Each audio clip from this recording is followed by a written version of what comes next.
Hello everyone, welcome back to Kartik biology classes. आपका बहुत बहुत स्वागत है कार्तिक बायोलॉजी क्लासेस के अंदर। आशा करता हूँ आप स्वस्थ होंगे अपने घर पर। कोरोना जैसी गंभीर बीमारी से आप बचे हुए होंगे और घर पर रहकर आप अपनी पढ़ाई एक सुचारू रूप से सही तरीके से कर पा रहे होंगे। तो बेटा आज हम क्लास 12 की बायोलॉजी का जो थर्ड चैप्टर है उसको लेके आए हैं, उसको स्टार्ट करेंगे आज हम। Human reproduction. इससे पहले वाले चैप्टर में हमने बात करी थी किसके बारे में? Sexual reproduction in flowering plants. तो ह्यूमन रिप्रोडक्शन के बारे में हम बात करेंगे। तो ह्यूमन रिप्रोडक्शन के अंदर हम जो आज फर्स्ट हमारा जो टॉपिक होगा वो है मेल रिप्रोडक्टिव सिस्टम के बारे में हम पढ़ेंगे। ठीक है, कंप्लीट आपको ये टॉपिक कवर करेंगे आज हम। अगर हम ह्यूमंस की बात करें एज पर रिप्रोडक्शन, तो ह्यूमन जो बींग्स होते हैं they are they show sexually dimorphism. Sexually dimorphism का मतलब है कि जो मेल एंड फीमेल हैं बिल्कुल क्या है, दोनों ही अलग तरह से नज़र आते हैं। बाहरी तौर से भी देखें, जो बाहरी तौर से देखते हैं तो हमें क्या है, बिल्कुल अलग नज़र आते हैं। हम इजीली डिस्टिंग्विश कर सकते हैं कि इनमें मेल कौन है फीमेल कौन है। ठीक है, तो यही कहलाती है सेक्सुअल डाइमॉर्फिज्म। ठीक है, और द करेक्टर्स होते हैं जो इस चीज़ को डिस्टिंग्विश करने में हमें हेल्प करते हैं, उन्हें कहते हैं हम secondary sexual characters. Secondary sexual characters. ठीक है, तो आइए स्टार्ट करते हैं बेटा। अपना जो टॉपिक है ह्यूमन प्रोडक्शन का। तो हम ये जो लाइंस हमारी बेटा mainly they are the lines of the NCERT. NCERT की ही लाइन है हमारी ये। तो इसमें ह्यूमंस की बात करें, they are sexually producing and viviparous. ठीक है, विविपेरस क्या होते हैं बेटा? तो डायरेक्टली क्या है, यंग वंस को क्या है प्रोड्यूस करते हैं, उन्हें कहते हैं विविपेरस एनिमल्स। ठीक है, सेक्सुअली प्रोड्यूस ह्यूमंस जो होते हैं वो सेक्सुअली रिप्रोड्यूसिंग होते हैं और क्या है, विविपेरस होते हैं। जो रिप्रोडक्टिव इवेंट्स हैं ह्यूमंस के अंदर वो क्या कौन कौन से बेटा? सबसे पहला हमारा था फॉर्मेशन ऑफ गैमेट्स, जिसे हम गैमेटोजेनेसिस कहते हैं। क्या कहते हैं? गैमेटोजेनेसिस कहते हैं। क्लियर है? जिसमें क्या है, मेल्स के अंदर क्या स्पर्म्स का फॉर्मेशन होता है और फीमेल्स के अंदर किसका फॉर्मेशन होता है? ओव्यूम का फॉर्मेशन होता है। उसके बाद क्या होता है भाई, पहले गैमेट्स बन गए, अब क्या होता है, फिर तो ट्रांसफर होता है स्पर्म्स का into the female genetic tract, जिसे हम कहते हैं इंसेमिनेशन कहते हैं। The transfer of male gametes into the genetic tract of female is known as insemination. और इंसेमिनेशन होने के बाद क्या होता है, जो मेल एंड फीमेल गैमेट्स है इनका आपस में फ्यूजन होता है, जिससे हम क्या फर्टिलाइजेशन कहते हैं। ऑलरेडी आपको पता ही होगा, जो हमने sexual reproduction in flowering plants में इसके बारे में डिस्कस किया था कि फर्टिलाइजेशन क्या होती है। अब फर्टिलाइजेशन के बाद क्या होगा, जाइगोट का फॉर्मेशन होता है। ठीक है, अब इसके बाद जाइगोट बनने के बाद उसके अंदर काफ़ी सारी डिविजन्स होती हैं, और डिवीजन होने के बाद क्या एक फॉर्मेशन होता है, डेवलपमेंट होता है किसका? ब्लास्टोसिस्ट का। और इसके बाद इस ब्लास्टोसिस्ट का जो अटैचमेंट होता है वो यूट्राइन वॉल से होता है, जिसे कहते हैं इम्प्लांटेशन। ठीक है, जो फर्टिलाइजेशन होती है वो हमारी कहाँ होती है? जो एम्पुला स्टिम्स जो जंक्शन होता है हमारा, वहाँ पर जाके क्या होती है, फर्टिलाइजेशन होती है। और वहाँ से आते आते क्या है, वो ब्लास्टोसिस्ट जब वो यूट्रस की तरफ ट्रैवल करता है तो ब्लास्टोसिस्ट में कन्वर्ट हो जाता है। और ब्लास्टोसिस्ट के कन्वर्ट होने के बाद जब पहुँचता है यूट्रस के अंदर, तो वहाँ पर यूट्राइन वॉल में उसका क्या अटैचमेंट हो जाता है। ठीक है, ये जो प्रोसेस है ये कहलाता है आपका इम्प्लांटेशन। आफ्टर इम्प्लांटेशन के बाद क्या है, वहाँ पर बात करते हैं, वहाँ पर क्या एम्ब्रॉयनिक डेवलपमेंट होती है। जो एम्ब्रियो होता है, जो फिटस होता है, उसकी डेवलपमेंट होती है वहाँ पर। ठीक है, और वो जो पीरियड है पूरा का पूरा उसे कहते हैं हम जेस्टेशन। क्या कहते हैं बेटा? जेस्टेशन करते हैं। और आफ्टर जेस्टेशन के बाद क्या होता है, जब बेबी पूरा डेवलप हो जाता है उसका क्या बेबी की डिलीवरी होती है, जिसे कहते हैं हम पार्ट्यूरेशन। क्या कहते हैं? पार्ट्यूरेशन। तो यहाँ पर टर्म्स हमारे कौन कौन से? गैमेटोजेनेसिस है, इनके बारे में हम आगे पढ़ेंगे डिटेल में। ठीक है, फिर ये जो इंसेमिनेशन का प्रोसेस कैसे होता है इसके बारे में पढ़ेंगे। फिर फर्टिलाइजेशन के बारे में पढ़ेंगे। फिर आपका जो डेवलपमेंट है जो एम्ब्रियो का, इसके बारे में पढ़ेंगे। आखिरी में हम बात करेंगे चैप्टर में पार्ट्यूरेशन के बारे में। ठीक है, तो ये तो बात होगी हमारे कुछ इंट्रोडक्टरी पार्ट की कि ह्यूमंस क्या होते हैं, they are sexually producing organisms and viviparous. और कौन कौन से इवेंट्स जो होते हैं during the reproductive process of in human beings, उनके बारे में ब्रीफ में जानकारी ली। तो आइए हम स्टार्ट करते हैं। सबसे पहले हम बात करेंगे बेटा मेल रिप्रोडक्टिव सिस्टम के बारे में। अगर हम मेल रिप्रोडक्टिव सिस्टम के बारे में बात करें तो it consist of scrotum, A pair of testis, Vasa efferentia, A pair of epididymis, a pair of vasa differentia, a pair of ejaculatory ducts, a urethra, a penis and a certain accessory glands। ठीक है, तो ये सारे के सारे क्या हैं मिलकर बेटा मेल रिप्रोडक्टिव सिस्टम का फॉर्मेशन करते हैं। ठीक है, जिसमें हमने बात किया स्क्रोटम के बारे में, बात की टेस्टिस के बारे में, बात की वासा एफरेंशिया यहाँ पर है, एपिडिडिमिस है, पेयर ऑफ एपिडिडिमिस है, ए पेयर ऑफ वासा डिफरेंशिया है, a pair of ejaculatory ducts हैं, a urethra है, penis है एंड certain accessory glands। तो सबसे पहले इनके अंदर बात करेंगे स्क्रोटम के बारे में बात करते हैं। स्क्रोटम क्या है? स्क्रोटम क्या है? एक पाउच लाइक एक पिगमेंटेड स्किन, एक pigmented skinned pouch like structure होता है। ठीक है, which arises from the lower abdominal wall, जो हमारी निचली जो एब्डोमिनल वॉल होती है इससे निकलता है ये, और and hanging between the legs. ठीक है, दे हैंग्स बिटवीन द लेग्स। अगर हम बात करें जो टेस्टिस का जो ओरिजिन की बात करें, they originate in the abdominal cavity के अंदर, हमारे एब्डोमिनल जो वॉल है कैविटी इसके अंदर हमारे क्या ये ओरिजिनेट होती हैं, मगर बाद में during 7th month of development, 7वां महीना होता है डेवलपमेंट का बेबी का, तो वो कहाँ कर डिसेंड कर जाती हैं? They descend permanently in to the respective scrotal sac through passage termed inguinal canal. ठीक है, 7वां महीना जब लगता है बेबी के डेवलपमेंट का, उस दौरान क्या होता है कि टेस्टिस क्या होती हैं, they descend into the scrotal sacs through the inguinal canal. ठीक है, दो आपके इंग्विनल कैनाल होते हैं, एक राइट होती है एक लेफ्ट होती है। इन इंग्विनल कैनाल्स के अंदर ही क्या होता है, इनके द्वारा ही क्या है जो टेस्टिस होती हैं आफ्टर डेवलपमेंट 7वें महीने में क्या है वो स्क्रोटल सेक्स के अंदर आ जाती हैं। इंग्विनल कैनाल के अंदर आपको क्या है स्पर्मेटिक डक्ट्स भी देखने को मिलती हैं, जो आगे हम इस बारे में डिस्कस करेंगे। तो स्पर्मेटिक डक्ट्स होती हैं, और इसके अलावा स्पर्मेटिक डक्ट्स के अंदर आपको क्या वेन्स हैं, आर्टरीज हैं। ठीक है, नर्व्स आपको देखने को मिलती हैं जो टेस्टिस तक आती हैं। ठीक है, जो टेस्टिस के डिफरेंट पार्ट्स को क्या है वो ब्लड सप्लाई करती हैं और नर्व सप्लाई करती हैं। क्लियर है बेटा? तो ये आपके इंग्विनल कैनाल के द्वारा वो टेस्टिस क्या हैं डिसेंड कर जाते हैं इनटू द स्क्रोटल सैक। ठीक है, तो हमारा स्क्रोटम के बारे में बात हो गई बेटा। अब आपके सामने फिगर है, एक टोटल ओवरऑल स्ट्रक्चर दिखा रखा है मेल रिप्रोडक्टिव सिस्टम का। तो यहाँ पर आप देख सकते हो कि ये पेयर ऑफ टेस्टिस है यहाँ पर है।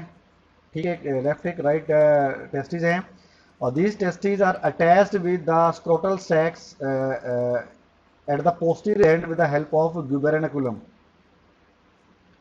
ठीक है, ये टेस्टिस होती हैं अटैच होती है किसके साथ? स्क्रोटल सैक्स, जो सैक्स होते हैं स्क्रोटम जो होता है उससे क्या जुड़ी होती है विद द हेल्प ऑफ गुबेरनिकुलम। तो यहाँ पर आपको क्या देखने को मिलेगा? इसके अलावा आपको कॉर्पस सिंपल एपिडिडिमिस की बात करें, ये ओवरऑल जो स्ट्रक्चर आपको दिख रहा है यहाँ पर, दिस इज ब्लैक कलर का, जो ये कहलाता है आपका एपिडिडिमिस। ठीक है, ये 3 पार्ट्स में डिविजन होता है बेटा। कपूत, एंटीरियर वाला जो पार्ट होता है आपको कहलाता है कपूत, एपिडिडिमिस। ठीक है, बीच वाला आपका है कॉर्पस, एपिडिडिमिस कहलाता है, और जो पोस्टीरियर एंड पर है वो कहलाता है कॉर्डा एपिडिडिमिस। ठीक है, कॉर्डा एपिडिडिमिस कहलाता है। क्लियर है? अब यहाँ से आपको ट्यूबुलर स्ट्रक्चर नजर आ रहे हैं जो अराइज हो रहे हैं फ्रॉम द एपिडिडिमिस, और ये कौन से पार्ट ऑफ एपिडिडिमिस से अराइज होंगे बेटा? These arise from the chorda epididymis. ठीक है, जो वासा जो डिफरेंशिया है, वासा डिफरेंस है जो ये अराइज होती है बेटा कहाँ से? कॉर्डा एपिडिडिमिस से अराइज होती है, और ये अराइज होकर यूरेथ्रा के ऊपर से घूमकर ये डायरेक्टली ओपन होती है किसके पास? यहाँ पर आपको सेमिनल वेसिकल ग्लैंड नजर आ रहा है, तो यहाँ पर आके ओपन होती है। तो यहाँ पर आके जो सेमिनल वेसिकल की जो डक्ट होती है और साथ में जो आपकी वासा डिफरेंस की डक्ट है, ये दोनों मिलकर क्या बनाते हैं? इजैकुलेटरी डक्ट का फॉर्मेशन करते हैं। किसका फॉर्मेशन करते हैं? इजैकुलेटरी डक्ट का फॉर्मेशन करती हैं। क्लियर है? ठीक है, और यहाँ पर आपको क्या है? प्रोस्टेट ग्लैंड नजर आ रहा है। ठीक है, after seminal vesicle these ducts, जो इजैकुलेटरी डक्ट है आपकी, ये ओपन हो जाती है इनटू द यूरेथ्रा। ठीक है, यूरेथ्रा में ओपन हो जाती है, कहाँ पर, the point of attachment of the जो प्रोस्टेट ग्लैंड, जो प्रोस्टेट ग्लैंड होता है वहाँ से क्या आके उस पॉइंट पर आके ओपन हो जाती है यूरेथ्रा के अंदर। और वहाँ से क्या है, उसी पॉइंट से क्या है, आपको ये जो प्रोस्टेट ग्लैंड है इसकी डक्ट की ओपनिंग हमारी यहीं पर होती है। ठीक है, तो यानी कि एक पेयर होता है आपका वासा किसका, डिफरेंस का है एक पेयर। ठीक है, एक पेयर ऑफ आपके कौन कौन से ग्लैंड हो गए, सेमिनल वेसिकल्स हो गए, एक आपका कौन सा हो गया, प्रोस्टेट ग्लैंड हो गया, और वन पेयर आपका किसका हो गया बेटा, कोपर्स ग्लैंड का हो गया। ठीक है, क्लियर है बेटा, ये यूरिनरी ब्लैडर नजर आ रहा है आपको। ठीक है, यूरेटर्स फ्रॉम किडनी। अब यहाँ पर आपको क्या देखने को मिलेगा, इसके आप बाद में आपको दिखाई दे रहा है पेनाइल जो स्ट्रक्चर है, पेनिस का स्ट्रक्चर नजर आ रहा है आपको। ठीक है, तो ये यूरेथ्रा है, जो ये जो डक्ट कहलाती है, यहाँ से डक्ट कहलाएगी आपको, ये कहलाता है यूरिनो जेनेटल ट्रैक्ट, यानी कि ऐसा ट्रैक्ट जो यूरिन को भी कैरी करता है और जो सीमन को भी कैरी करता है, तो उसे कहते हैं यूरिनो जेनेटल ट्रैक्ट कहते हैं। ठीक है बेटा, तो यूरेथ्रा है, और यहाँ पर पेनिस आपको नजर आ रहा है, और पेनिस के ऊपर एक स्किन होती है जिससे कहते हैं आपको प्रेप्यूस कहते हैं, और फोर स्किन का नाम कहते हैं। और स्किन के अंदर आपको एक है कि सोलन एक पार्ट होता है जो जिसमें पेनिस का लास्ट पार्ट है, उसे कहते हैं हम ग्लांस पेनिस, क्या कहते हैं, ग्लांस पेनिस। ठीक है, तो ओवरऑल व्यू आपको मिल चुका है किसका, आपका जो मेल रिप्रोडक्टिव सिस्टम का। तो बारी बारी हम इसके बारे में डिस्कस करेंगे। तो अभी हमने डिस्कस किया था किसके बारे में, स्क्रोटम के बारे में डिस्कस किया था। तो आने वाले पेजेस के अंदर डिस्कस करेंगे डिफरेंट पार्ट्स जो आपके बचे हुए हैं इसके अंदर मेल रिप्रोडक्टिव सिस्टम के अंदर। ठीक है, अब हम बात करेंगे टेस्टिस के बारे में। टेस्टिस हैं, ऑलरेडी हम डिस्कस कर चुके हैं, there a pair of testis present in each scrotal sac, left and right scrotal sacs. ठीक है, जो कि प्राइमरी सेक्स ऑर्गन्स हैं। अगर हम इनकी लेंथ की बात करें तो 45 सेंटीमीटर लेंथ होती है, 2.5 सेंटीमीटर वाइड होते हैं, और 3 सेंटीमीटर क्या है, थिक होती है क्या बेटा, टेस्टिस। ठीक है, तो ये होगा साइज के बारे में। अगर हम बात करें, they are suspended in the scrotal sacs by spermatic cords. ठीक है, जैसा कि मैंने बताया था स्क्रोटम के अंदर कि इंग्यूनल कैनाल्स के थ्रू अंदर से क्या आपको स्पर्मेटिक कॉर्ड्स देखने को मिलेंगी। लेफ्ट एंड राइट टेस्टिस के लिए क्या अलग अलग स्पर्मेटिक कॉर्ड्स होते हैं, जिनकी मदद से जो टेस्टिस हैं they are suspended inside the scrotal sacs. ठीक है, तो स्पर्मेटिक कॉर्ड्स की बात करें, स्पर्मेटिक कॉर्ड्स के अंदर आपको डिफरेंट टाइप्स ऑफ आपको क्या है टिश्यूज नजर आएंगे, आपको ब्लड वेसल्स नजर आएंगी, आपको नर्व नजर आएंगी, जो कि एक रिस्पेक्टिव जो पार्ट है टेस्टिस को, उनको क्या है, वो क्या है, ट्रांसपोर्ट करती हैं ब्लड को, नर्व की सप्लाई करती हैं बेटा। ठीक है, जैसे कि आपका है एक्सटर्नल स्पर्मेटिक जो आर्टरी है, इंटरनल स्पर्मेटिक आर्टरी है, क्रीमेस्ट्रिक जो आपकी मसल्स होती हैं, ग्रीमेट्रिक मसल्स होती हैं जो टेस्टिस को क्या करती हैं, डिसेंड और असेंड करने में हेल्प करती हैं। ठीक है, जब तापमान ज़्यादा हो जाता है तो जो ग्रीमेट्रिक जो मसल्स होती हैं वो क्या करती हैं बेटा, रिलैक्स कर जाती हैं, जिसके कारण जो टेस्टिस होती हैं स्क्रोटल सेक्स के अंदर नीचे की तरफ नीचे की तरफ क्या है, पहुंच जाती हैं। ठीक है, नीचे आ जाती हैं। जब तापमान कम होता है तो जो मसल्स हमारे जो क्रीमेट्रिक मसल्स बारे बात हुई थी वो क्या है, दे कॉन्ट्रैक्ट होते हैं। कॉन्ट्रैक्ट होने का कारण क्या है, जो टेस्टिस हैं बेटा वो एब्डोमिनल के अंदर क्या है, डिसेंड कर जाती हैं, असेंड कर जाती हैं। ठीक है, तो वो मसल्स आपकी प्रेजेंट होती है स्पर्मेटिक कॉर्ड के अंदर। तो स्पर्मेटिक कॉर्ड क्या है, एक तरह का बेटा एक वायर लाइक कह सकते हो, एक ट्यूब लाइक, वायर लाइक एक स्ट्रक्चर होता है, जिसके अंदर क्या है, काफ़ी सारी क्या आपको क्या है, ब्लड के वेसल्स अंदर आती हैं, नर्व्स नजर आती हैं। इसके अलावा आपको क्या है, special type of muscle known as cremasteric muscles, जो टेस्टिस को असेंड और डिसेंड करने में हेल्प करती है according to the temperature of the body. ठीक है, अगर हम वेट की बात करें, हर टेस्टिस का हर एक जो टेस्टिस है उसका वेट कितना 10 से 15 ग्राम होता है बेटा। ठीक है, अगर टेस्टिस की कवरिंग की बात करें, बाहर के कवरिंग की बात करें, 3 कवरिंग आपको देखने को मिलेंगी वहां पर, tunica vaginalis, tunica albuginea and tunica vasculosa. ठीक है, ट्यूनिका जो वेगिनलिस है सबसे बाहर वाली लेयर होती है, उसका बीच वाली लेयर आपकी कौन सी होती है, ट्यूनिका एल्बुजिनिया आपकी बीच वाली लेयर होती है, और सबसे अंदर वाली जो लेयर होती है ट्यूनिका वस्कुलोसा, जो क्लोजली एसोसिएटेड विद द आपके जो टेस्टिकुलर लोब्यूल्स होते हैं उनसे क्या क्लोजली एसोसिएटेड होती है। वस्कुलोसा नाम इसलिए है क्योंकि it have higher supply of blood vessels, ठीक है, highly supplied with the blood vessels as well as the connective tissue, ठीक है, कनेक्टिव टिश्यू भी यहाँ प्रेजेंट होता है और ब्लड जो वेसल्स होती हैं काफ़ी ज़्यादा होती हैं, ठीक है, साथ में इसमें एक स्पेशल टाइप ऑफ आपका टिश्यू भी होता है, कनेक्टिव टिश्यू होता है, एरियोलर टिश्यू होता है यहाँ पर, इसीलिए इसे क्या कहते हैं, ट्यूनिका वस्कुलोसा कहते हैं, ठीक है बेटा। अब हम बात करें तो हर एक टेस्टिकल, एक टेस्टिस के अंदर, और अगर बात करें और एक टेस्टिकल टेस्टिस के अंदर क्या होता है बेटा, हर एक टेस्टिस क्या है, it divisible into different number of lobules, ठीक है, काफी सारे क्या है आपको टेस्टिकल लोब्यूल्स देखने को मिलते हैं, हर एक टेस्टिकल लोब्यूल के अंदर आपको क्या है 13 हाईली कन्वोल्यूटेड सेमिनिफेरस ट्यूब्यूल आपको नजर आएंगे, ठीक है। अगर टेस्टिस की बात करें, हर एक टेस्टिस के अंदर आपको क्या है 250 कंपार्टमेंट, कितने बेटा, हर एक टेस्टिस के अंदर क्या है 250 कंपार्टमेंट आपको देखने को मिलेंगे, इसमें लोब्यूल कह रहे हैं, टेस्टिकुलर लोब्यूल कह रहे हैं, और हर एक कितने बता 250, 250, ठीक है, 250 टेस्टिकुलर लोब्यूल्स प्रेजेंट होते हैं कंपार्टमेंट से बात हुई यहाँ पर, ठीक है, वो उन्हें कहते हैं टेस्टिकुलर लोब्यूल्स, और हर एक टेस्टिकुलर लोब्यूल्स के अंदर आपको 13 हाईली कन्वोल्यूटेड सेमिनिफेरस ट्यूब्यूल्स आपको देखने को मिलते हैं, ठीक है, और साथ में क्या blood vessels and nerve supply also embedded in loose connective tissue, ठीक है, यानी कि जो लूज कनेक्टिव टिश्यू की बात करें, जो आपका ट्यूनिका जो वस्कुलोसा है which are associated closely associated with the testicular lobules, तो उनके अंदर आपको क्या ब्लड वेसल्स देखने को मिलेगी, और साथ ही साथ क्या आपको नर्व सप्लाई भी वहां पर आपको क्या देखने को मिलती है, ठीक है। अगर टोटल की बात करें, एक total about 750 seminiferous tubules occur in each testis, ठीक है, हर एक टेस्टिस के अंदर 750 क्या है सेमिनिफेरस ट्यूब्यूल्स आपको क्या है देखने को मिलते हैं, ठीक है।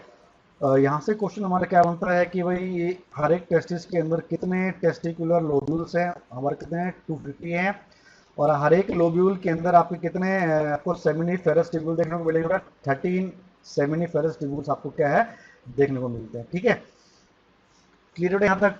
तो हर एक टेस्टिस के अंदर क्या है 250 कंपार्टमेंट्स होते हैं जिन्हें हम टेस्टिकुलर लोब्यूल कहते हैं, और हर एक टेस्टिकुलर लोब्यूल के अंदर 13 आपको क्या है सेमिनिफेरस ट्यूब्यूल आपको देखने को मिलेंगे, और टोटल की बात करें तो हर एक टेस्टिस के अंदर 750 आपको क्या है सेमिनिफेरस ट्यूब्यूल्स आपको क्या देखने को मिलेंगे, ठीक है बेटा, ये यहाँ तक ये। अगर हम बात करें फिगर में, तो आप ये देख सकते हो टीएस ऑफ टेस्टिस, ये आपका पहला डायग्राम है ट्रांसफर सेक्शन ऑफ टेस्टिस, और सेकंड जो फिगर है आपके सामने वो है लॉन्गिट्यूडल सेक्शन ऑफ टेस्टिस, ठीक है। तो हम सेकंड फिगर पहले देखेंगे, तो आपको ये दिख रहे होंगे, दिस आर द कंपार्टमेंट्स, ठीक है, 250 कंपार्टमेंट प्रेजेंट होते हैं हर एक टेस्टिस के अंदर इस तरीके से, जिन्हें क्या कहते हैं टेस्टिकुलर लोब्यूल्स कहते हैं, और हर एक टेस्टिकुलर लोब्यूल के अंदर आपको क्या है हाईली कन्वोल्यूटेड स्ट्रक्चर नजर आएगा, जिसे हमने क्या कहा था सेमिनिफेरस ट्यूब्यूल्स, क्या कहा था हमने सेमिनिफेरस ट्यूब्यूल्स, ठीक है। अगर बाहर से अंदर की तरफ चलें तो सबसे बाहर वाली जो लेयर आपकी नजर आ रही है ये वाली, ये कहलाती है आपकी ट्यूनिका वेगिनलिस, ठीक है, ये क्या ट्यूनिका वेगिनलिस है, ठीक है। इसके बाद हम बात करें तो अंदर की तरफ चलें तो आपका आती है ट्यूनिका एल्बुजिनिया, जो बीच वाली लेयर है, और सबसे अंदर वाली जो लेयर होती है जो बिल्कुल closely associated with the testicular lobules, उसे कहते हैं हम ट्यूनिका वस्कुलोसा, ठीक है, जो कि हाईली वस्कुलर होती है, ब्लड वेसल्स आपको वहां देखने को मिलती हैं, और साथ ही साथ क्या देखने को मिलता है आपको वहां पर आपको नर्व सेल्स भी आपको नर्व जो सप्लाई है आपको वो भी देखने को मिलती है, ठीक है। तो बाहर की तरफ से अगर आए तो हमारे क्या ट्यूनिका वेगिनलिस, फिर बीच में ट्यूनिका एल्बुजिनिया, सबसे अंदर वाले हमारी कौन सी है ट्यूनिका वेगिनलिस, ठीक है। ये थर्ड आपकी जो लेयर है प्रेजेंट है टेस्टिस के अंदर, इनर मोस्ट लेयर है, ठीक है। और इसके बाद हम बात करें तो ये आपके टेस्टिकुलर लोब्यूल्स होते हैं, या इसके अंदर सेमिनिफेरस ट्यूब्यूल्स होते हैं, दे ओपन इनटू द रेटी टेस्टिस, ठीक है। आपको रेटी टेस्टी दिख रहा है। यहाँ पर रेटी का मतलब है रेटिकुलम की बात करें तो इस तरह नेटवर्क ऑफ ट्यूब्यूल्स हैं ये। यहाँ पर आपको क्या देखने को मिलेगा, नेटवर्क ऑफ ट्यूब्यूल्स अंदर आ रहे हैं देखने को, जिसे हम कहते हैं रेटी टेस्टिस। जितने भी आपके सेमिनिफेरस ट्यूब्यूल्स हैं दे डायरेक्टली ओपन इनटू द रेटी टेस्टिस। ठीक है, रेटी टेस्टिस में ओपन होते हैं। और ये रेटी टेस्टिस के बाद हम बात करें, दीज रेटी testis open into the vasa efferentia. ठीक है, वासा एफ्रेंशिया के अंदर ओपन होती है बेटा यहाँ पर। ठीक है, ये जो कपूत जो एपिडिडमिस है आपका, ठीक है, एंटीरियर जो पार्ट है आपका एपिडिडमिस का, उसे कहते हैं कपूत एपिडिडमिस। तो ये वासा एफ्रेंशिया के द्वारा ये ओपन होती है किसके अंदर, एपिडिडमिस के अंदर। ठीक है, रेटी टेस्टिस है, रेटी टेस्टिस ओपन होती है किसके अंदर बेटा, यहाँ पर एक स्ट्रक्चर है उसे कहते हैं वासा एफ्रेंशिया, जो निकल रही होती है रेटी टेस्टिस। जितने भी आपके रेटी टेस्टिस हैं they are commonly joint to form a duct known as vasa efferentia. ठीक है, तो रेटी टेस्टिस हैं ये आपस में जुड़कर एक डक्ट बनाती हैं जिसे हम वासा एफ्रेंशिया कहते हैं। एक तरफ से ये जो वासा एफ्रेंशिया होती है वो रेटी टेस्टिस में ओपन होती है, और एक तरफ ये बेटा ओपन होती है किसके अंदर है, वासा सॉरी आपका एपिडिडमिस के अंदर। और एपिडिडमिस कौन सा हिस्सा है बेटा, वो कपूत एपिडिडमिस है। कौन सा है, कपूत एपिडिडमिस में वासा एफ्रेंशिया ओपन होती है। ठीक है, अब कपूत एपिडिडमिस के बाद बीच वाला आपका हिस्सा जो है आपका सेंट्रल जो पार्ट है वो कहलाता है कॉर्पस एपिडिडमिस। क्या कहलाता है बेटा, कॉर्पस एपिडिडमिस कहलाता है। और इसका जो पोस्टीरियर जो एंड है, सबसे डिस्टल जो पार्ट है आपका एपिडिडमिस का, वो कहलाता है आपका कोडा एपिडिडमिस। क्या कहलाता है, कोडा एपिडिडमिस कहलाता है। और कोडा एपिडिडमिस से क्या है आपकी अराइज होती है वासा डिफरेंस। ठीक है, ये आपको जो नजर आ रही है आपको ये वाली, ये कहलाती है आपकी वासा डिफरेंस। ठीक है, ये तो आपका स्ट्रक्चर हो गया बेटा किसका, longitudinal section of seminiferous sorry आपका टेस्टिस। अगर हम बात करें फर्स्ट फिगर की, तो यहाँ पर आपको दिख रहा है transfer section of seminiferous tubules. और या टेस्टिस की बात करें, टेस्टिस का आपका ट्रांसफर सेक्शन है। यहाँ पर आपको क्या देखने को मिलेगा बेटा, ठीक है, ये आपको क्या स्पर्मेटोगोनियम दिख रहा है। ठीक है, बीच में आपको सर्टोलाई सेल नजर आ रहे हैं। ठीक है, और ये जो बाहर की जो लाइनिंग है आपकी, बाहर की लाइनिंग जो कहलाती है आपकी जर्मिनल एपिथेलियम। क्या कहलाती है, जर्मिनल एपिथेलियम कहलाती है, जिससे क्या है आपके स्पर्मेटोगोनियम का फॉर्मेशन होता है। स्पर्मेटोगोनियम से आपका सेकेंडरी स्पर्मेटोसाइट्स का फॉर्मेशन होता है, फिर आपका स्पर्मेटिड का फॉर्मेशन होता है। सेंट्रल में आपको कैविटी नजर आ रही है ल्यूमन, जहां पर क्या है जो फुली जो फॉर्म है, फुली डेवलप्ड जो स्पर्मेटिड्स हैं आपको देखने को मिलेंगे। डेवलप्ड, हाईली डेवलप्ड, कंप्लीट तरीके से जो स्पर्म्स हैं उनका डेवलपमेंट हो चुका है, वो आपको ल्यूमन के अंदर देखने को मिलेंगे। उनका जो हेड होगा वो हेड आपका सर्टोलाई सेल के अंदर एम्बेडेड नजर आ रहा है। ठीक है, तो ये स्पर्म दिख रही है, इसका स्पर्म का हेड है, ये आपका मिडल पार्ट है, और ये आपका टेल है। ठीक है, तो ल्यूमन के अंदर जो स्पर्म्स प्रेजेंट होते हैं they are directed toward the Sertoli cells. ठीक है, इनका जो हेड होता है सर्टोलाई सेल के अंदर क्या है, बिल्कुल घुसा होता है अंदर की तरफ। ठीक है, तो जर्मिनल सेल देखने को मिल रहे हैं आपको, यहाँ पर सपोर्ट स्पर्मेटोगोनियम देखने को मिल रहे हैं आपको, सर्टोलाई सेल देखने को मिल रहे हैं ट्रांसफर सेक्शन ऑफ जो आपका टेस्टिस के अंदर, और आपको क्या लीडिक सेल्स आपको नजर आ रहे हैं। ठीक है, तो ये तीन तरीके के सेल्स के आपको देखने को मिलेंगे इनसाइड द टेस्टिस। क्लियर है, जो आपका सेमिनिफरस जो ट्यूब्यूल्स हैं उनके अंदर आपको इनकी टेस्टिकुलर जो ट्यूब्यूल्स जो आपका सेमिनिफरस ट्यूब्यूल्स थे उनके अंदर आपको क्या तीन तरीके के सेल नजर आ रहे हैं आपको बेटा। एक तो मिलेंगे आपको जर्म सेल नजर आएंगे यहाँ से, एक नजर आएगा लीडिक सेल, एक आपको नजर आएगा सर्टोलाई सेल। बारी बारी इनके बारे में हम पढ़ेंगे। एक बार ध्यान से दोबारा देख लो बेटा दोनों फिगर्स को, आगे हम कंटिन्यू करेंगे on the basis of this figure. ठीक है, तीन आपकी क्या होगी बेटा यहाँ पर लेयर्स होगी। उसके बाद आपका टेस्टिकुलर लोब्यूल्स हो गया, फिर आपका रेटी टेस्टिस होगी, रेटी टेस्टिस के बाद वासा एफ्रेंशिया है, फिर आपका यहाँ पर आ जाती है एपिडिडमिस। तो तीन पार्ट हैं आपके, कपूत, कॉर्पस एंड कोडा। और कोडा एपिडिडमिस से क्या है बेटा आपका वासा जो है डिफरेंस क्या आपकी बाहर निकलती है, carry the sperm to the seminal vesicles, जहाँ पर स्टोर करने का जो काम होगा यहाँ पर क्या कैरी करने का काम भी करती है। ठीक है, तो हर एक सेमिनिफरस ट्यूब्यूल्स के बारे में बात करें, ऑलरेडी बता चुका हूँ कि वहां पर क्या एक जर्मिनल एपिथेलियम देखने को मिलेगा। ठीक है, क्लियर है। Each seminiferous tubules lined by germinal epithelium. Germ cells जो क्या है, जहां से क्या जर्म सेल्स प्रोड्यूस होंगे, और वो जर्म सेल्स क्या है finally give rise to the spermatids. ठीक है, आफ्टर नंबर ऑफ चेंजेस जो सेमिनिफेरस ट्यूब्यूल्स हैं, these are site of spermatogenesis. Spermatogenesis मतलब जहां पर क्या है स्पर्म्स का फॉर्मेशन होता है, डेवलपमेंट होता है, उस प्रक्रिया को कहते हैं हम स्पर्मेटोजेनेसिस। ठीक है, सेमिनिफेरस ट्यूब्यूल्स के पास तीन प्रकार के सेल्स होते हैं, जैसे कि हम डिस्कस कर चुके हैं बेटा। सबसे पहला हमारा जर्म सेल्स हैं। तो जर्म सेल्स की बात करें, दीज आर द स्पर्मेटोजेनिक सेल्स। ठीक है, इनके अंदर क्या होती है, माइटोटिक डिवीजन होती है, जिसके द्वारा स्पर्मेटोगोनिया बनते हैं। ठीक है, और वो स्पर्मेटोगोनिया क्या करते हैं, जो ल्यूमन था सेमिनिफेरस ट्यूब्यूल का, वहां पर जाके अपने आप को स्टोर कर लेते हैं, कि स्टोर हो जाते हैं। ठीक है, अब स्पर्मेटोगोनिया क्या करते हैं, ग्रो करते हैं इनटू प्राइमरी स्पर्मेटोसाइट्स विच अंडरगो मियोसिस।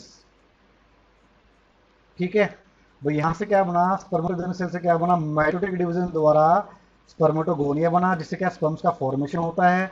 अब स्पर्मेटोगोनिया में क्या होगा, दो आपकी जब हम पढ़ेंगे गैमेटोजेनेसिस, वहां पर आपको सारा क्लियर हो जाएगा कि स्पर्मेटोगोनिया से जो आपका गैमेट्स का फॉर्मेशन कहते हो कैसे होता है।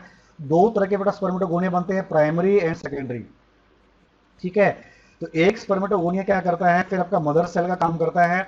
दूसरा जो स्पर्मेटोगोनिया होता है, उसके अंदर से क्या होता है, उसके अंदर क्या होती है, मियोसिस होती है। ठीक है, जो कि क्या है प्राइमरी स्पर्मेटोसाइट में डेवलप कर जाता है। प्राइमरी स्पर्मेटोसाइट के अंदर म्यूसिस होती है। म्यूसिस होने के बाद वो क्या, वो हैप्लॉइड सेल्स बनाता है। ठीक है, हैप्लॉइड सेल बनने के बाद जो पहला जो सेल कहलाता है आपका फर्स्ट सेकेंडरी स्पर्मेटोसाइट का फॉर्मेशन होता है, एंड उसके बाद क्या स्पर्मेटिड्स का डेवलपमेंट हो जाता है। अब ये स्पर्मिड्स जो स्पर्मेटिड्स होते हैं, ये डिफरेंशिएट कर जाते हैं। तो ये जो स्पर्मेटिड बने हमारे यहाँ पर, ये मैच्योर नहीं होते पूरे, इनके अंदर क्या डिफरेंशिएशन होती है। डिफरेंशिएशन होने के बाद वो क्या है, finally they are develop into the dimorphic haploid sperms. ठीक है, और वो जो प्रोसेस है इनके डिफरेंशिएशन का, उसे कहते हैं स्पर्मियोजेनेसिस। ठीक है, दो नाम बेटा यहाँ पर है, कंफ्यूजिंग है कि हमारा स्पर्मेटोजेनेसिस था हमारा, और एक हमारा कौन सा स्पर्मियोजेनेसिस। स्पर्मेटोजेनेसिस क्या होता है, the process of formation of spermatogonia. ठीक है, और प्राइमरी जो आपका सेकेंडरी स्पर्मेटोसाइट बने हैं, उसे कहते हैं हम स्पर्मेटोजेनेसिस। और उनका जो डिफरेंशिएशन होता है इनटू डायमॉर्फिक हैप्लॉइड स्पर्म्स के अंदर, उस डिफरेंशिएशन को कहते हैं हम स्पर्मियोजेनेसिस। क्या कहते हैं, स्पर्मियोजेनेसिस कहते हैं। क्लियर है बेटा यहाँ तक ये। तो यहाँ पर स्पर्मेटोगोनिया की अगर बात करें, प्लोइडी लेवल की बात करें, यहाँ पर 2n था उनका। ठीक है, और जो प्राइमरी जो स्पर्मेटोसाइट बना था, इसका भी जो प्लोइडी लेवल है, भी आपका 2n था।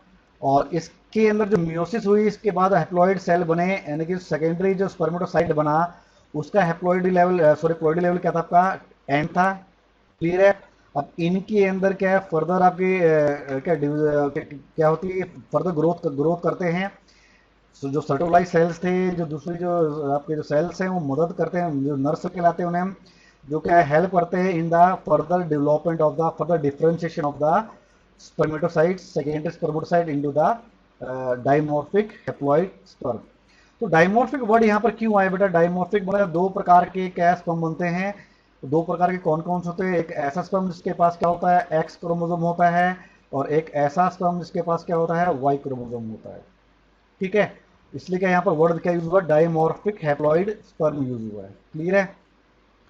अब वो जो मैच्योर स्पर्मेटोजोआ है, वो फ्रीली लाई करते हैं कैविटी है सेमिनिफेरस ट्यूब्यूल्स। तो सेंट्रल जो कैविटी थी, वहां पर क्या है फ्रीली क्या है लाई करते हैं। और उनका जो हेड होता है, वो हेड मैंने बताया था कि उनका हेड जो हेड होता है स्पर्मेटोजोआ का, वो आपका embedded into the Sertoli cell.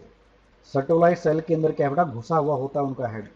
ठीक है, वो लगातार क्या है न्यूट्रिशन ले रहे होते हैं किसी सर्टोलाई सेल से। ठीक है बेटा, सेकेंड सेल हमारे पास कौन से हैं, somatic cell, Sertoli cell, सस्टेनिकुलर sales और नर्व सेल्स। ठीक है, तो डिफरेंट नाम से इनको जाना जाता है। सोमेटिक सेल भी कहते हैं, सर्टोलाई सेल भी कहते हैं, सस्टेनिकुलर सेल भी कहते हैं, और नर्व सेल के नाम से भी इनको हम जानते हैं। ठीक है, दे आर न्यूट्रिटिव होते हैं, और ये क्या सिक्रेट करते हैं, एक पॉलीपेप्टाइड हार्मोन सिक्रेट करते हैं कल इनिबिन। ठीक है, और साथ ही साथ एक स्टेरॉयड एस्ट्राडायोल हार्मोन भी क्या सिक्रेट करते हैं, जैसे कि सिक्रेट करते हैं। जो डायरेक्टली इंटरफेयर करता है किसके साथ, स्पर्मेटोजेनिक एक्टिविटी कारण की जो फॉर्मेशन ऑफ स्पर्म्स की बात हो रही है उसके बारे में बात होती है, ठीक है। उसको डायरेक्टली इंटरफेयर करता है, उसको रोकता भी है, उसको क्या बढ़ावा भी देता है, ठीक है। क्लियर बेटा। तो पॉलीपेप्टाइड जो हार्मोन है इन्हीं भी ये सिक्रेट करता है। और इसके अलावा एक स्टेरॉइड एस्ट्राडायोल हार्मोन सिक्रेट करता है। और जैसे कि साथ साथ बात करें तो हम ये एंड्रोजन बाइंडिंग प्रोटीन भी सिक्रेट करता है, ठीक है, जो टेस्टोस्टेरोन को कंसंट्रेट करने का काम करता है इनसाइड द सेमिनिफेरस ट्यूब्यूल्स, ठीक है। इनहिबिट तो करता ही करता है, इनहिबिन के साथ साथ ये क्या करता है बेटा, एंड्रोजन बाइंडिंग प्रोटीन एक हार्मोन है, उसको भी सिक्रीट करता है, जो क्या करता है, टेस्टोस्टेरोन को कंसंट्रेट करने का काम करता है inside the seminiferous tubules. Clear है। अब उसके बाद लिडिक सेल्स है जो कि बाहर प्रेजेंट थे बेटा, ठीक है, जो कि बाहर प्रेजेंट थे किसके, अपने सेमिनिफेरस ट्यूब्यूल्स की बात करें तो उसके बाहर प्रेजेंट थे, जिन्हें हम इंटरस्टिशियल सेल भी कहते हैं। इंटरस्टिशियल सेल का मतलब है कि दो आपका जो सेमिनिफेरस ट्यूब्यूल्स है उनके बीच की जो स्पेस है वहां पर ही प्रेजेंट होते हैं, ठीक है, इसलिए इन्हें हम इंटरस्टिशियल सेल भी कहते हैं। जो लिडिक सेल्स है इनका काम है एक एंडोक्राइन फंक्शन करते हैं, और एक एंडोक्राइन फंक्शन मतलब एक हार्मोन सिक्रेट करते हैं जिसे हम कहते हैं टेस्टोस्टेरोन, जो कि एक एंड्रोजन है, जो कि एक मेल एंड्रोजन है, जिसे कहते हैं जो कि मेल आपका सेक्स हार्मोन है।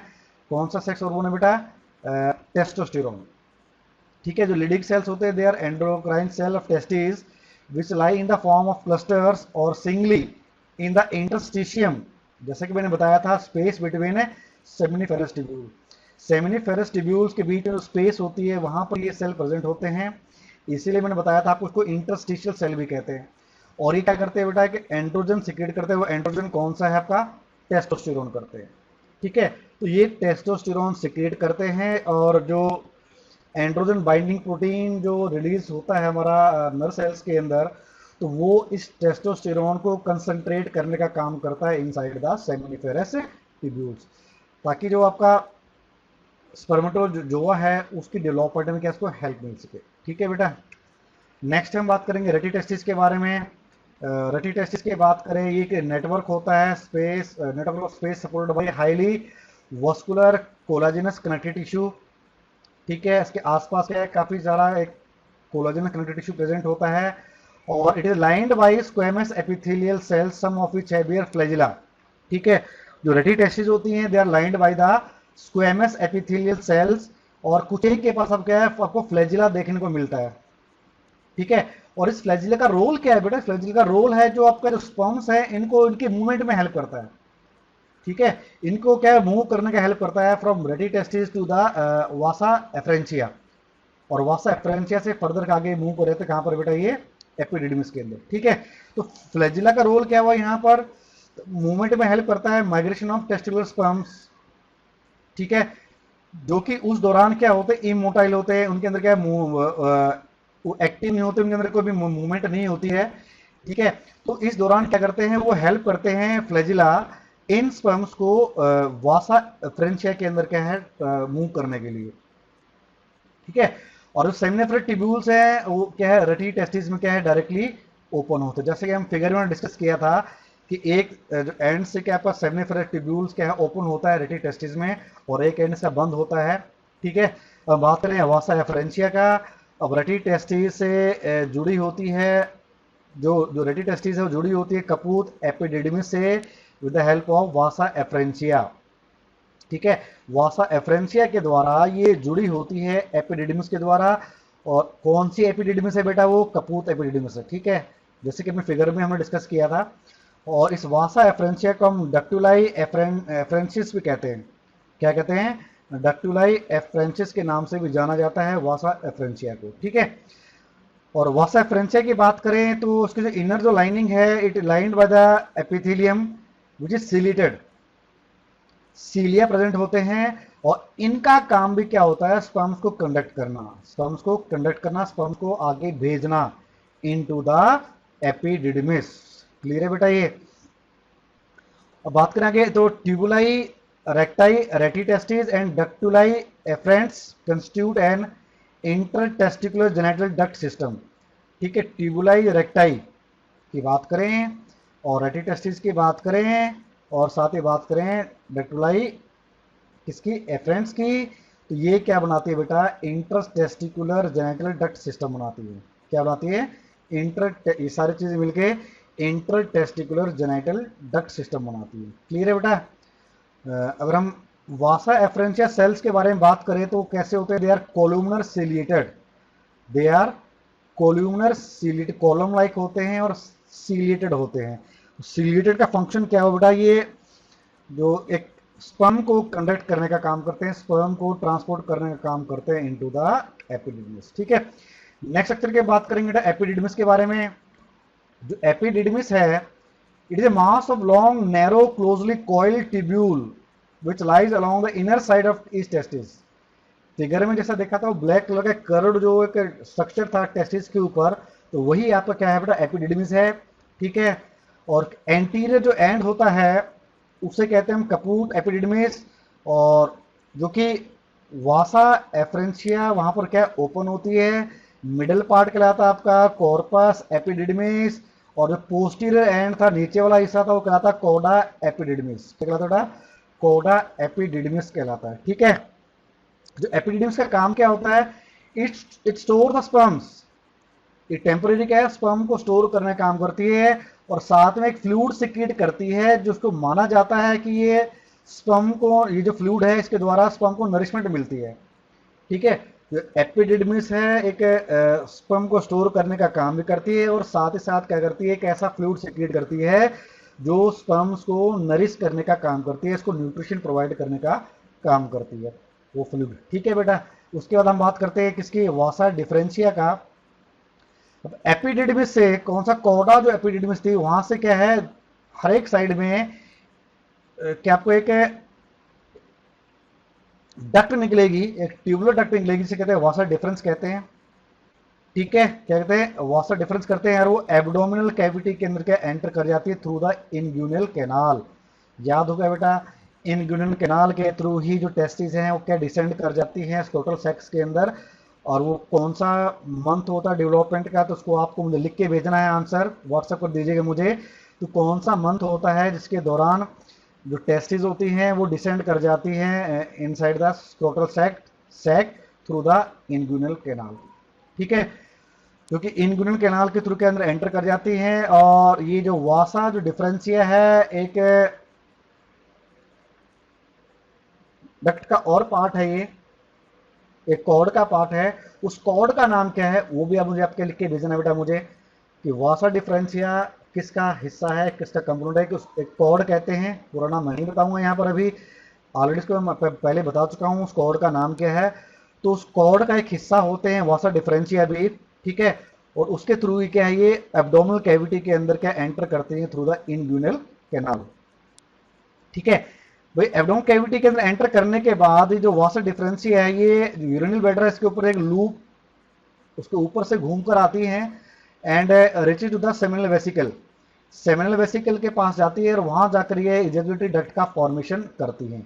ठीक है, सारी बातें हम फिगर में डिस्कस कर चुके हैं। तो वहां पर क्या करेंगे बेटे, सेमिनल वेसिकल के पास की डक्ट के साथ मिलकर ये इजैक्युलेटरी डक्ट का फॉर्मेशन करती है, और जो वासा डिफरेंशिया होती है वो क्या करती है, स्पर्म को कैरी करने का काम करती है। ठीक है बेटा, rete testis, vasa efferentia, epididymis and vasa deferentia are called the male accessory ducts. तो ये बड़ा ही इंपॉर्टेंट पॉइंट बनता है कि which structures makes the male accessory ducts, कौन से जो स्ट्रक्चर होते हैं मेल रिप्रोडक्टिव सिस्टम के अंदर जो मेल एसेसरी डक्ट्स का फॉर्मेशन करते हैं, जो बनाते हैं मेल एसेसरी डक्ट्स। ठीक है, कौन कौन सी है, एक तो रेटिटेस्टिस है, उसके बाद एपिडिड आपका वासा एफरेंशिया है, फिर एपिडिडमिस है, फिर क्या वासा डिफरेंशिया। ये भी एक इंपॉर्टेंट क्वेश्चन है as per the board point of views के साथ साथ, और साथ ही साथ ये नीट के पॉइंट ऑफ व्यू से काफी इंपॉर्टेंट है बेटा यहाँ पर। ठीक है, ये यहाँ तक। तो हम बात करेंगे difference between Vasa efferentia and vasa differentia. Vasa efferentia और वासा डिफरेंशिया में क्या फर्क है बेटा, तो वासा एफरेंशिया की बात करें तो ये रेटिटेस्टिस से निकलती है, और ये कहां निकलती है, कोडा एपिडिडमिस से निकलती है वासा डिफरेंशिया। और एफरेंशिया की वासा एफरेंशिया की बात करें, 15 से 20 से नंबर होती हैं और ये सिर्फ ओनली 2 ही नंबर होती हैं।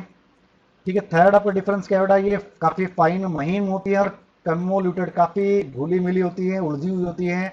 ये थिक होती हैं, हल्की सी कॉइल होती हैं स्क्रोटम के अंदर। स्क्रोटम के बाहर आने के बाद अगर एब्डोमेन की बात करें, वहां पर भी सीधी हो जाती हैं। ठीक है, जो वासा एफरेंशिया है ये सीटेड सेल्स के द्वारा लाइंड होती हैं। ठीक है, और यहाँ पर क्या देखने को मिलता है, स्टीरियोसिलिया देखने को मिलता है काफी सारे सेल्स के अंदर। ठीक है, the inner lining of Vasa differentia is lined with the help of स्टीरियोसिलिया। और ये क्या करता है, कैरी स्पर्मेटोजोआ कैरी करता है from rete testis to the caput epididymis. ठीक है बेटा, ये स्पर्मेटोजोआ को कैरी करती है फ्रॉम रेटिटेस्टिस से, कहां पर इसको क्या करती है, ट्रांसपोर्ट करती है कपूत एपिडिडमिस के अंदर। और ये क्या करती है, स्पर्मेटोजोआ को कैरी करती है from cauda epididymis to the ejaculatory ducts. Cauda epididymis से लेकर इजैक्यूलेटरी डक्ट्स तक क्या है, ये को ट्रांसपोर्ट करने का काम करती है वासा डिफरेंशिया। तो ये तो थे बेटा difference between Vasa efferentia and vasa differentia. Next हम बात करेंगे इजैक्यूलेटरी डक्ट्स के बारे में। ये दो होती हैं नंबर्स, एक राइट एक लेफ्ट होती है, 2 सेंटीमीटर की लेंथ होती है, मस्कुलर ट्यूब्स होती हैं। each of them are formed by union of vasa differentia and duct of seminal vesicle। ठीक, जैसे कि हम डिस्कस कर चुके थे कि वासा डिफरेंशिया सेमिनल वेसिकल के पास आकर उसकी डक्ट से मिलकर क्या है, एक डक्ट का फॉर्मेशन करती है, जिसे कहते हैं हम इजैक्यूलेटरी डक्ट कहते हैं। ठीक है, जहां पर क्या है, इजैक्यूलेट होता है found by mixing of sperm, यानी कि सीमन की बात हो रही है। जो स्पर्म आ रहे हैं, स्पर्म जो आए अपने टेस्टिस के द्वारा, जो स्पर्म ट्रांसपोर्ट किए गए वासा डिफरेंशिया द्वारा, और जो सिक्रेशन होती है सेमिनल वेसिकल, ठीक है, उसे बनते कहते हैं इजैक्यूलेट। क्या कहते हैं, इजैक्यूलेट कहते हैं। क्या कहते हैं, इजैक्यूलेट कहते हैं। और इजैक्यूलेट बनता कैसे, स्पर्म के द्वारा, और साथ ही साथ जो सेमिनल वेसिकल होती हैं, इसकी जो सिक्रेशन होती है, ये दोनों मिलकर क्या बनाती हैं, इजैक्यूलेट का फॉर्मेशन करती हैं। क्लियर है। अभी दोनों की दोनों जो इजैक्यूलेटरी डक्ट हैं, दे open into the urethra with in the prostate gland. Prostate gland के जहां पर प्रोस्टेट ग्लैंड जुड़ा होता है यूरेथ्रा के साथ, उस हिस्से में जाकर क्या है, ये जुड़ जाती हैं दोनों की दोनों इजैक्यूलेटरी डक्ट। वहीं पर जाके ओपन क्या होती है, इजैक्यूलेटरी डक्ट। और साथ ही साथ प्रोस्टेट ग्लैंड की जो ओपनिंग है वो भी वहीं पर होती है बेटा। ठीक है, अब हम बात करेंगे नेक्स्ट यूरेथ्रा के बारे में। यूरेथ्रा क्या है, urinary duct leading from bladder. Bladder से निकलती है डक्ट होती है, इसे यूरिनरी डक्ट कहते हैं। और urethra passes through the prostate gland, prostate gland से पास होते हुए ये यूरिनोजेनिटल डायफ्राम में एंटर करती है एंड देन पेनिस। ठीक है, क्लियर है बात यहां से बेटा। तो ये यूरिनरी ब्लैडर से जो निकलती है डक्ट वो कहलाती है यूरिनरी डक्ट, और बाद में ये प्रोस्टेट ग्लैंड्स के थ्रू पास होते हुए ये यूरिनोजेनिटल डायफ्राम से होते हुए कहां पर होती है, पेनिस में ओपन होती है। क्लियर है। From the point it is joined by the ejaculatory duct, it carries urine as well as the spermatozoa and secretion of the seminal vesicles। ठीक है, क्लियर है यहां तक। जहां से इजैक्यूलेटरी डक्ट जुड़ी होती है यूरेथ्रा के साथ, वहां से उस पॉइंट से आगे ये क्या यूरिन को भी कैरी करती है और साथ ही साथ स्पर्मेटोजोआ को भी कैरी करती है, और साथ ही साथ जो कैरी करती है, जो सेमिनल वेसिकल होते हैं इनकी जो सिक्रेशन होती है उसको भी कैरी करती है।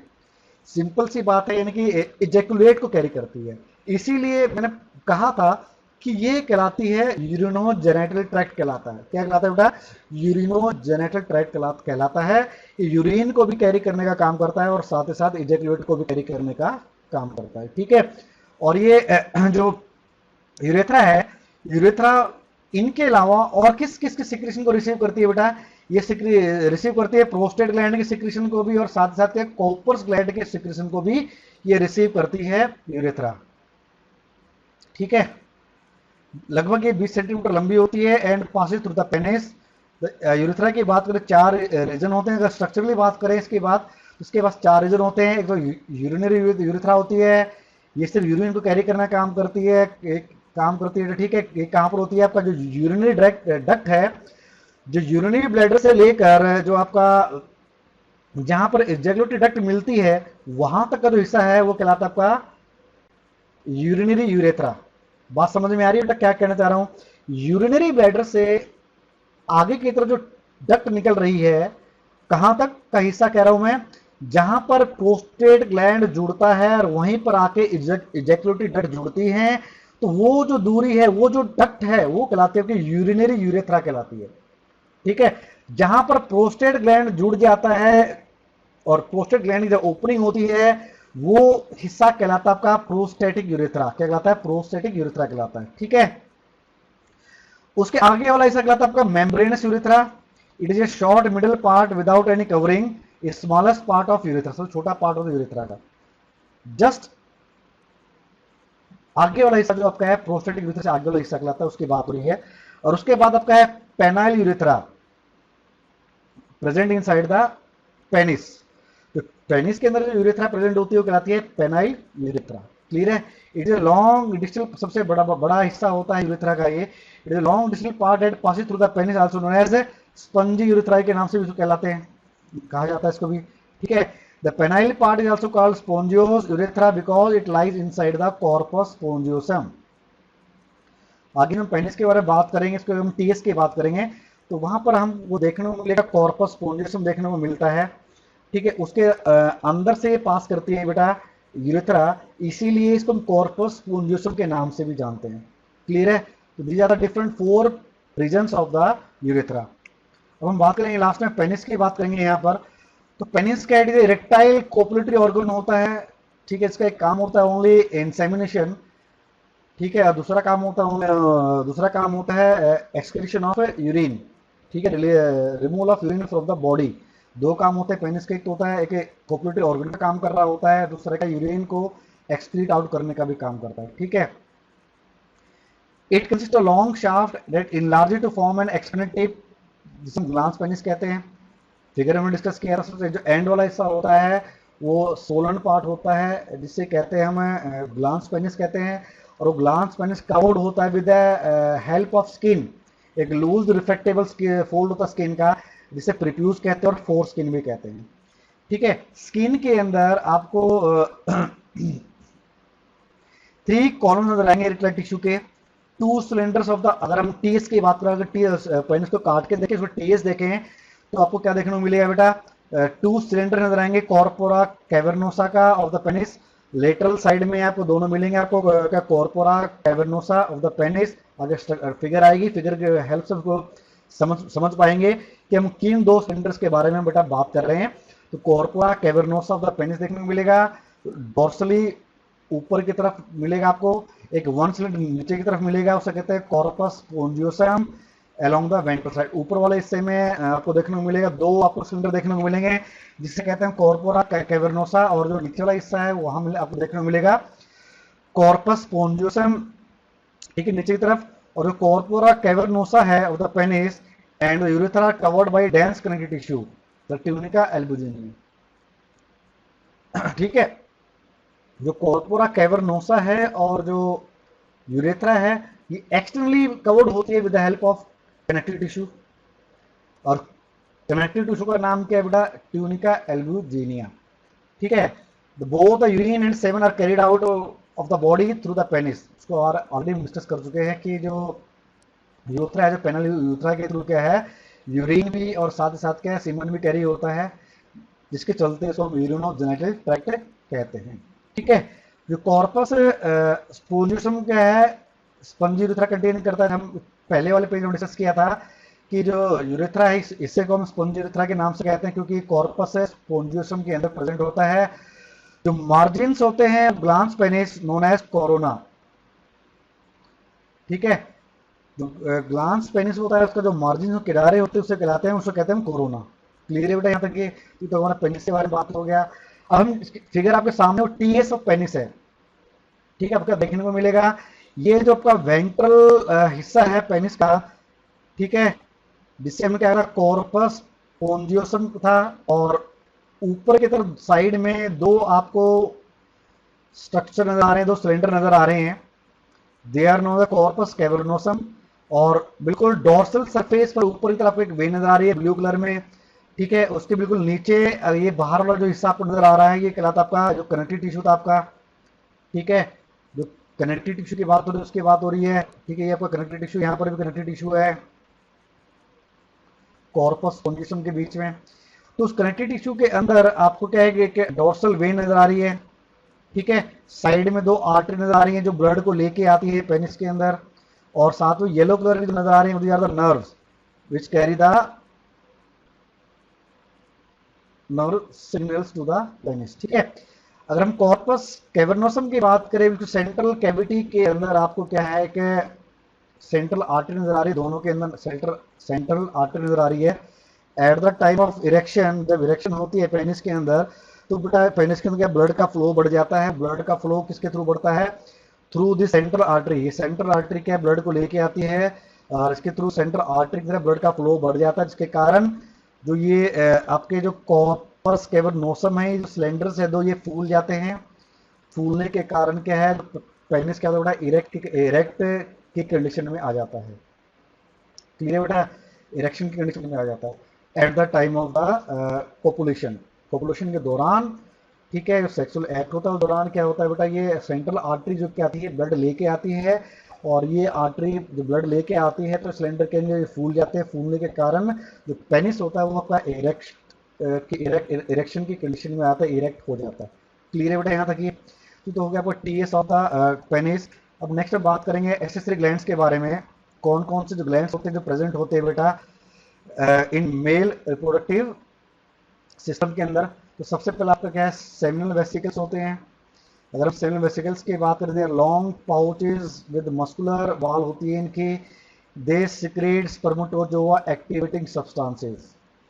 ये जो होते हैं सेमिनल वेसिकल्स क्या करते हैं बेटा, ये स्पर्मेटोजोआ, या सिंपली बात करें स्पर्म्स को एक्टिवेट करने का सब्सटेंस सिक्रेट करते हैं, जैसे कि फ्रुक्टोज है, सिक्रेट है, इनोसिटोल है, प्रोस्टाग्लैंडिन्स हैं, ठीक है। और प्रोस्टाग्लैंडिन्स की बात करें तो ये हेल्प करती है किसको बेटा, इनसाइड द वेगिना। जब इंसेमिनेशन हो जाती है तो वहाँ पर क्या है, ये प्रोस्टाग्लैंडिन्स क्या करती हैं, स्पर्म्स को के मूवमेंट में क्या करती है बेटा, ये हेल्प करती है, ठीक है। तो ये भी हमारा प्रेजेंट होता है किसके अंदर, सेमिनल वेसिकल के अंदर जो सिक्रेशन होती हैं उसके अंदर प्रेजेंट होता है। इसके अलावा काफ़ी सारे प्रोटीन्स प्रेजेंट होते हैं, काफ़ी सारी क्या होती है, प्रोटीन्स प्रेजेंट होते हैं इनसाइड द सेमिनल सिक्रेशंस, ठीक है।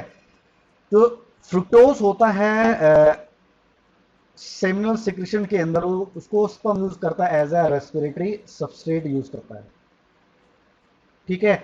और सेमिनल फ्लूइड होता है बेटा, ये maintains the viability and motility of sperms, ठीक है सर। सेमिनल फ्लूइड जो फ्लूइड होता है वो स्पर्म्स को वायबिलिटी के, मतलब उसकी जो रिप्रोडक्टिव पावर होती है, उसको फर्टिलाइजेशन जो पावर होती है इसको बनाए रखने का काम करता है। इसके अलावा उसके अंदर जो मोटिलिटी है, उसके अंदर एबिलिटी, जो मूवमेंट की एबिलिटी है, मूव करने की एबिलिटी है, उसको भी बनाए रखता है सेमिनल फ्लूइड, ठीक है। तो सेमिनल वेसिकल होती है वो एक अल्कलाइन न्यूट्रिटिव फ्लूइड सीक्रेट करती है, जो कि 60% होता है सीमन का। टोटल जो सीमन होता है उसका 60% हिस्सा किसका बना होता है बेटा, सेमिनल वेसिकल द्वारा जो फ्लूइड सीक्रेट किया जाता है वो 60% हिस्सा बनाती है सीमन का, 60% हिस्सा बनाती है बेटा किसका, सीमन का, ठीक है। It is also called as a uterus masculinus. Uterus जो सेमिनल फ्लूइड होता है उसको यूट्रस मैस्कुलिनस भी इसको कहते हैं, ठीक है। ये क्या बनाती है, जो एम्ब्रियो होता है उसके अंदर ये मुलेरियन डक्ट का बनाने का काम करती है। अगर हम सेमिनल वेसिकल्स की बात करें तो ये एम्ब्रियो के अंदर क्या करती है बेटा, मुलेरियन डक्ट का बनाने में भी क्या हेल्प करती है। फीमेल्स के अंदर ये ओविडक्ट्स का को बनाने का काम करती है। जो सेमिनल वेसिकल्स होती हैं बेटा, ड्यूरिंग डेवलपमेंट की बात हो रही है, ड्यूरिंग डेवलपमेंट की बात करें तो एम्ब्रियो के अंदर ये मुलेरियन डक्ट का फॉर्मेशन करती है, और फीमेल्स की बात करें, फीमेल्स के अंदर ये ओविडक्ट्स को बनाने का काम करती है, ठीक है बेटा। सेमिनल वेसिकल के अंदर क्या कोई स्पर्म स्टोर नहीं होता है, और कहाँ प्रेजेंट होती है, यूरिनरी ब्लैडर और रेक्टम के बीच में का जो हिस्सा होता है वहां पर क्या आपको सेमिनल वेसिकल्स आपको देखने को मिलती है, ठीक है। तो क्या हमारा सेमिनल वेसिकल के बारे में। तो यहाँ से जो फ्रुक्टोज रिलीज होता है बेटा, इस फ्रुक्टोज को हम यूज करते हैं as a test for the rape, ठीक है। जो जब रेप के केस में क्या है, इसको फ्रुक्टोज को क्या जो आपके जो टेस्टिंग होती है, कन्फर्मेशन टेस्ट होता है भाई किसी पर्टिकुलर का रेप हुआ नहीं हुआ है, तो वो क्या फाइंड आउट करते हैं, they find out fructose inside the vagina. ठीक है, जो आपका फीमेल जो रिप्रोडक्टिव ट्रैक्ट होता है उसके क्या फ्रुक्टोज को फाइंड आउट करता है, अगर फ्रुक्टोज की प्रेजेंस वहां पर है इसका मतलब है उस पर्टिकुलर जो इंसान है उसको क्या होता है, रेप हुआ है। ठीक है, उसको क्या टेस्ट फॉर रेप के रूप में इसको यूज करते हैं। Fructose which is present in semi fluid, it is not produced anywhere else in the body, body के किसी हिस्से में नहीं बनता है, उसको हम फोरेंसिक टेस्ट के रूप में यूज करते हैं फॉर द रेप। ठीक है, it's presence in the female genetic tract confirm sexual intercourse. तो क्या है, फीमेल के जेनेटिक ट्रैक्ट के अंदर अगर वो प्रेजेंट है फ्रुक्टोज तो ये कंफर्म करता है कि वहां उसके साथ क्या क्या कोई सेक्सुअल इंटरकोर्स किया गया है या फिर कोई रेप उसका हुआ है। ठीक है बेटा, तो ये फोरेंसिक टेस्ट के रूप में यूज किया जाता है फ्रुक्टोज को। नेक्स्ट ग्लैंड हमारा कौन सा, प्रोस्टेट ग्लैंड की बात करेंगे। जो पहला पोर्शन है यूरेथ्रा का, उसके क्या वहां पर क्या प्रेजेंट होता है, इस around the first portion of the urethra, prostate gland की बात हो रही है। ठीक है, ये ग्लैंड होता है प्रोस्टेट ग्लैंड, ये हाईली एक acidic fluid slightly acidic fluid secrete करता है, जिसकी पीएच क्या होती है 6.5 होती है। उसकी पीएच कितनी होती है 6.5 होती है। जो 25% हिस्सा होता है सीमन का, 65% तो किसका हो गया बेटा, आपका सेमिनल फ्लूइड का था, और 25% हिस्सा कौन बनाएगा, आपका प्रोस्टेट ग्लैंड की जो सिक्रेशंस होती है वो बनाती है 25% ऑफ द सीमन। और जो प्रोस्टेट ग्लैंड की जो सिक्रेशन होती है, they nourish and activate the spermatozoa to swim. देखिए कहने का मतलब है कि जो प्रोस्टेट ग्लैंड की जो सिक्रेशंस हैं ये क्या करती है बेटा, स्पर्म को एक्टिवेट करने का काम करती हैं। ठीक है, एक्टिवेट करके उसको स्विम, उसके अंदर एबिलिटी होती है स्विमिंग, जो ability with the help of tail, तो वो करने का काम कौन करता है बेटा, ये प्रोस्टेट ग्लैंड की जो सिक्रेशन होती है वो काम करती है। ठीक है, ये जरूरी है स्पर्म की मोबिलिटी के लिए, इसके मूवमेंट के लिए, और साथ ही साथ ये स्टेरिलिटी को भी रिमूव करती है। अगर ये सिक्रेशन नहीं होंगी तो क्या होगा बेटा, स्पर्म की जो मोबिलिटी है वो बिल्कुल खत्म हो जाती है, तो उस केस में जो स्टेरिलिटी होती है वो बढ़ जाती है। ठीक है, इनएबिलिटी टू फर्टिलाइज, तो स्पर्म की जो एबिलिटी होती है फर्टिलाइज करने की, वो एबिलिटी क्या खत्म हो जाती है अगर ये सिक्रेशन ना हो बेटा, क्योंकि एक्टिवेट नहीं हो पाता स्पर्म। अगर प्रोस्टेट ग्लैंड सिक्रेशंस की बात करें, इसका क्या देखने को मिलेगा आपको, सिट्रिक एसिड देखने को मिलेगी, कैल्शियम है, फॉस्फेट है, फिब्रिनोजन है, एंड फिब्रिनोलिसिन इज प्रेजेंट। ठीक है, यानी कि जो प्रोस्टेट ग्लैंड है उसके सिक्रेशन में आपको सिट्रिक एसिड देखने को मिलेगी, जिसके कारण ही जो पीएच होती है वो स्लाइटली एसिडिक होती है, किसकी, प्रोस्टेट ग्लैंड की जो फ्लूइड होता है जो सिक्रीट करता है उसकी पीएच क्या स्लाइटली एसिडिक होती है due to the presence of citric acid. इसके अलावा calcium, phosphate, fibrinogen and fibrinolysin is present inside the secretion of a prostate gland। ठीक है, तो प्रोस्टेट ग्लैंड की जो सिक्रेशंस हैं जो कंबाइन कर जाती हैं सेमिनल वेसिकल के साथ, तो उस दौरान सीमन क्या होता है, कोगुलेट कर जाता है। ठीक है, क्लियर है। ऐसा क्यों होता है, ऐसा इसलिए होता है क्योंकि जो स्पर्म की जो मोबिलिटी है, स्पर्म की जो एक्टिवनेस की जो पावर है वो कम हो जाती है, जो कि क्या एनर्जी को कंजर्व करने का काम करती है। जो स्पर्म्स के अंदर लिमिटेड एनर्जी होती है, माइटोकॉन्ड्रिया काफी कम होते हैं, एनर्जी कम होते हैं, एनर्जी कम होती है, तो उसको बचाने का काम करता है ये जो क्या आपका जो प्रोस्टेट ग्लैंड का जो सिक्रीशन है, ये स्पर्म की मोबिलिटी को कम कर देता है, इसके कारण वो एनर्जी प्रिजर्व करने का काम करते हैं, कि उसकी मोबिलिटी बनी रहती है इसके कारण। क्लियर बेटा ये। और जो फिब्रिनोलाइसिन जो प्रेजेंट होता है स्पर्म के अंदर, वो स्पर्म को लिक्विड में अगेन लिक्विड में कन्वर्ट करने का काम करता है। ठीक है, और इस दौरान जो सीमन होता है, ठीक है, जो स्पर्म जो प्रेजेंट होते हैं सीमन के अंदर, उनके अंदर क्या एबिलिटी होती है, मूव करने की एबिलिटी आ जाती है। क्लियर है, एक्टिवेट करने का काम भी करता है ये जो, और स्पर्मेटोजोआ को स्विम करने में हेल्प करता है। ठीक है, और जो प्रोस्टेट ग्लैंड जो सिक्रेशन होती हैं ये कोगुलेट करने का काम करता है सीमन को, ताकि जो एनर्जी प्रेजेंट है इनसाइड स्पर्म वो बची रहे, उसकी मोबिलिटी बनी रहे, उसकी जो वाइबिलिटी वो बनी रहे। ठीक है, और कुछ समय बाद जो फिब्रिनोलाइसिन होता है वो क्या करता है, सीमेन को दोबारा से लिक्विफाई कर देता है, और जो स्पर्म्स जो प्रेजेंट होते हैं सीमन के अंदर वो दोबारा से क्या है मूव करना स्टार्ट कर जाते हैं। ठीक है, नेक्स्ट हमारे पास है कूपर्स ग्लैंड। कूपर्स ग्लैंड्स की बात करें तो इन्हें हम बुल्बो यूरेथ्रा ग्लैंड के नाम से जानते हैं। जो फर्स्ट पेयर होता है कूपर ग्लैंड का, ये अटैच होता है यूरेथ्रा के साथ। ठीक है, जो फर्स्ट पेयर, दो पेयर होते हैं बेटा, जो फर्स्ट पेयर है attach to the urethra, they secrete alkaline mucus which is discharged into the spongy part of urethra। Spongy part urethra यानी कि जो पेनाइल वाला जो पार्ट होता है यूरेथ्रा का, उसके अंदर एक अल्कलाइन म्यूकस क्या है, म्यूकस लाइक एक म्यूकस सिक्रीट करते हैं, जो कि लुब्रिकेशन का काम करता है। किसका काम करता है? जो रिप्रोडक्टिव ट्रैक्ट होता है उसको लुब्रिकेशन का काम करता है, और साथ ही साथ जो यूरेथ्रल जो पार्ट है, पेनाइल जो यूरेथ्रा है, उसको न्यूट्रलाइज करने का काम करता है।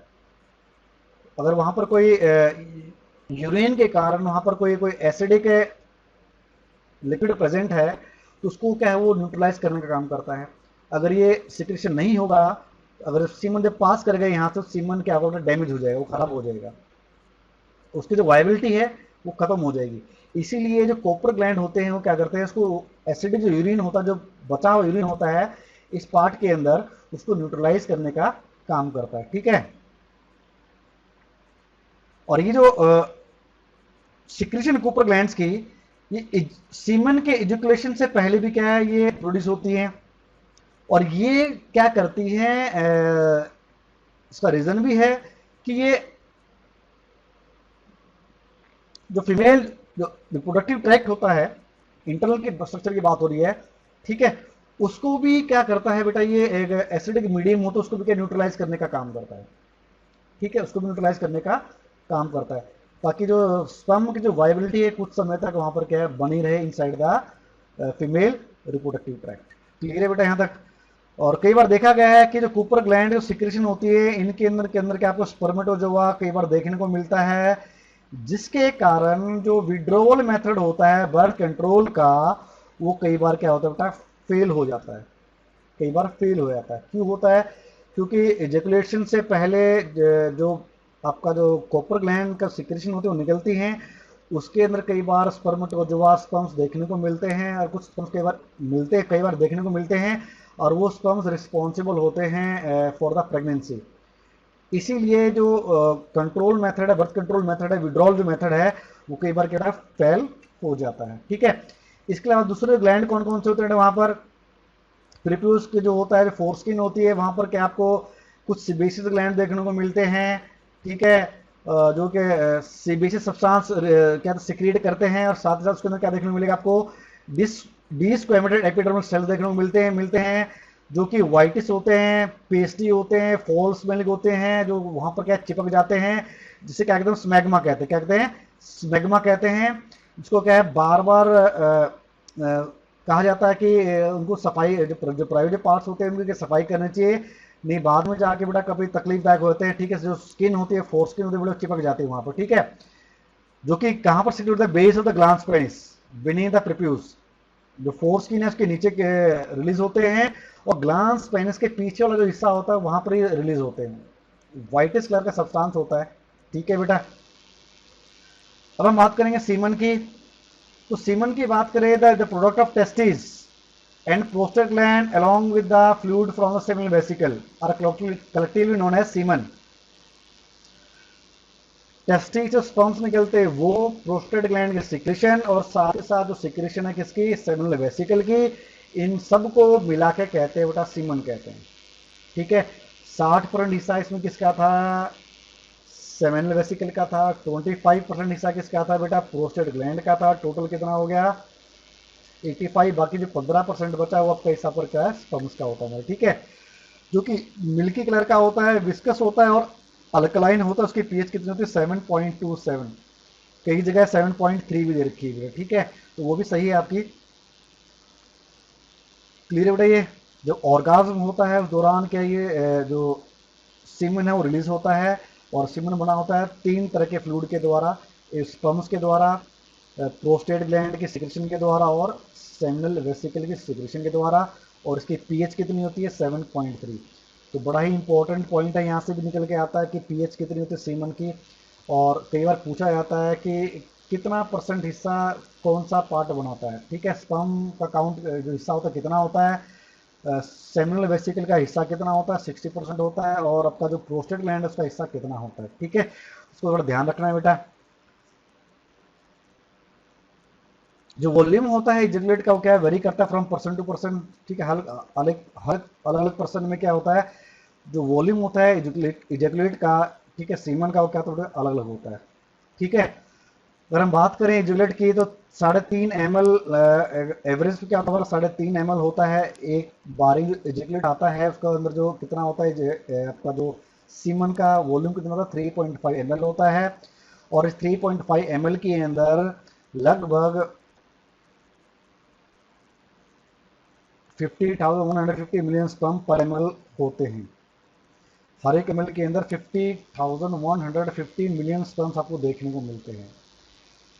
अगर बात करें 250 से लेकर 525 मिलियन, और एवरेज की बात करें 400 मिलियन स्पर्म्स पर ml आपको क्या देखने को मिलते हैं पर ml ऑफ स्पर्म के अंदर। ठीक है बेटा, जो लाइफ स्पैन होता है ह्यूमन स्पर्म का आफ्टर इजैकुलेशन के अंदर 24 से 48 आवर्स का होता है।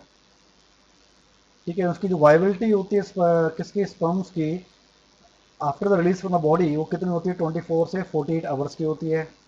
ठीक है, मगर हम स्पर्म्स को क्रायो प्रिजर्व कर सकते हैं under the liquid nitrogen in -190 Celsius temperature. लंबे समय तक इसको हम क्या स्टोर कर सकते हैं।